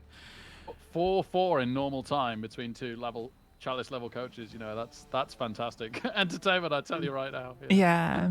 I imagine that Madjake's team is going to get some nice boosts off all of that crazy amount of SPP they got. Gosh, thank you guys so much for doing it. I probably have some thank yous to say to people for subs and stuff. There was some cheers right at the start, so I know I said thank you. You know, I should thank you guys first, and I'll go back through, because I'll be clumsy and messy going through, and then I can sign off. Thank you both so much. I am always incredibly grateful that anyone agrees to do commentary for me. I think it's like a very generous thing to do, and if either of you would like me to come and do the same for you, of course I would. For any game, doesn't have to be a Chalice game. Let's bring up on screen the team that we're saying goodbye to. What a team it was. And I should ask if either of you have anything you would like to promote while you're on. Rick, I know you've got your Chalice game coming up against Yidligar, I think. Yeah, sure. So that is Sunday evening, 9 p.m. UK time, 8 p.m. UTC. So yeah, that's my Kislev, Catch Kislev versus Goblins. So yeah, see how that one goes. But Yidligar's a very, very good Goblin coach, so not going to be easy. Yeah, I suppose. Well, I don't know if he's the number one in. I don't know if he's the number one in CCL. But he might be top 10 Goblins. Yidligar, he's very, very good. Eliod's the number one in. There's a few that Yidligar's on the top 10 list, but he's not number one. But yeah, really, really good Goblin coach, and certainly one of the best ones who I've seen playing lately. So that should be a fun game. And Kislev against Goblins, that's a fun matchup, right? Oh yeah, definitely some shenanigans gonna go on no matter how the result goes. Something will happen at some point in that one. But yeah, just to go back to say thank you very much for having me, Tree. Really had a good time, and yeah, it'd be lovely to have you on sometime to commentate. We'll make that happen at some point. But yeah, really entertaining match, and I'm heartbroken for you and for all of us that this team didn't go to another round. But thank you for the ongoing entertainment in Ladder and Chalice, because every season recently it's been really good. Thank you. That's very kind of you to say. Yeah, I've been enjoying my Blood Bowl recently. I'm sure having a team like this helped. But no, even when I played the humans afterwards, I've been enjoying my Blood Bowl, which is nice. Not that I don't normally, but I feel like I just really enjoyed it recently. Dizzy, have you got anything you'd like to promote? Thank you as well so much for doing it. I'm always happy to come and do these. I love coming and commentating. I don't play as much Blood Bowl myself anymore online at the very least. I still go to tournaments and things, but I've moved away a little bit. The only thing I've really got is there's a day horror stream tonight. If anyone wants to come and scare the bejeebers out of him, he needs. Yeah, I've got loads of things set up so you can scare him. He has had a bit of a tough time recently, and so needs help getting his mind off of things. So please come and scare him even more with that. So that'll be tonight at 6. Yeah, yeah, we're doing part 2 of Resident Evil 2. So this will be the Leon B playthrough of Resi 2.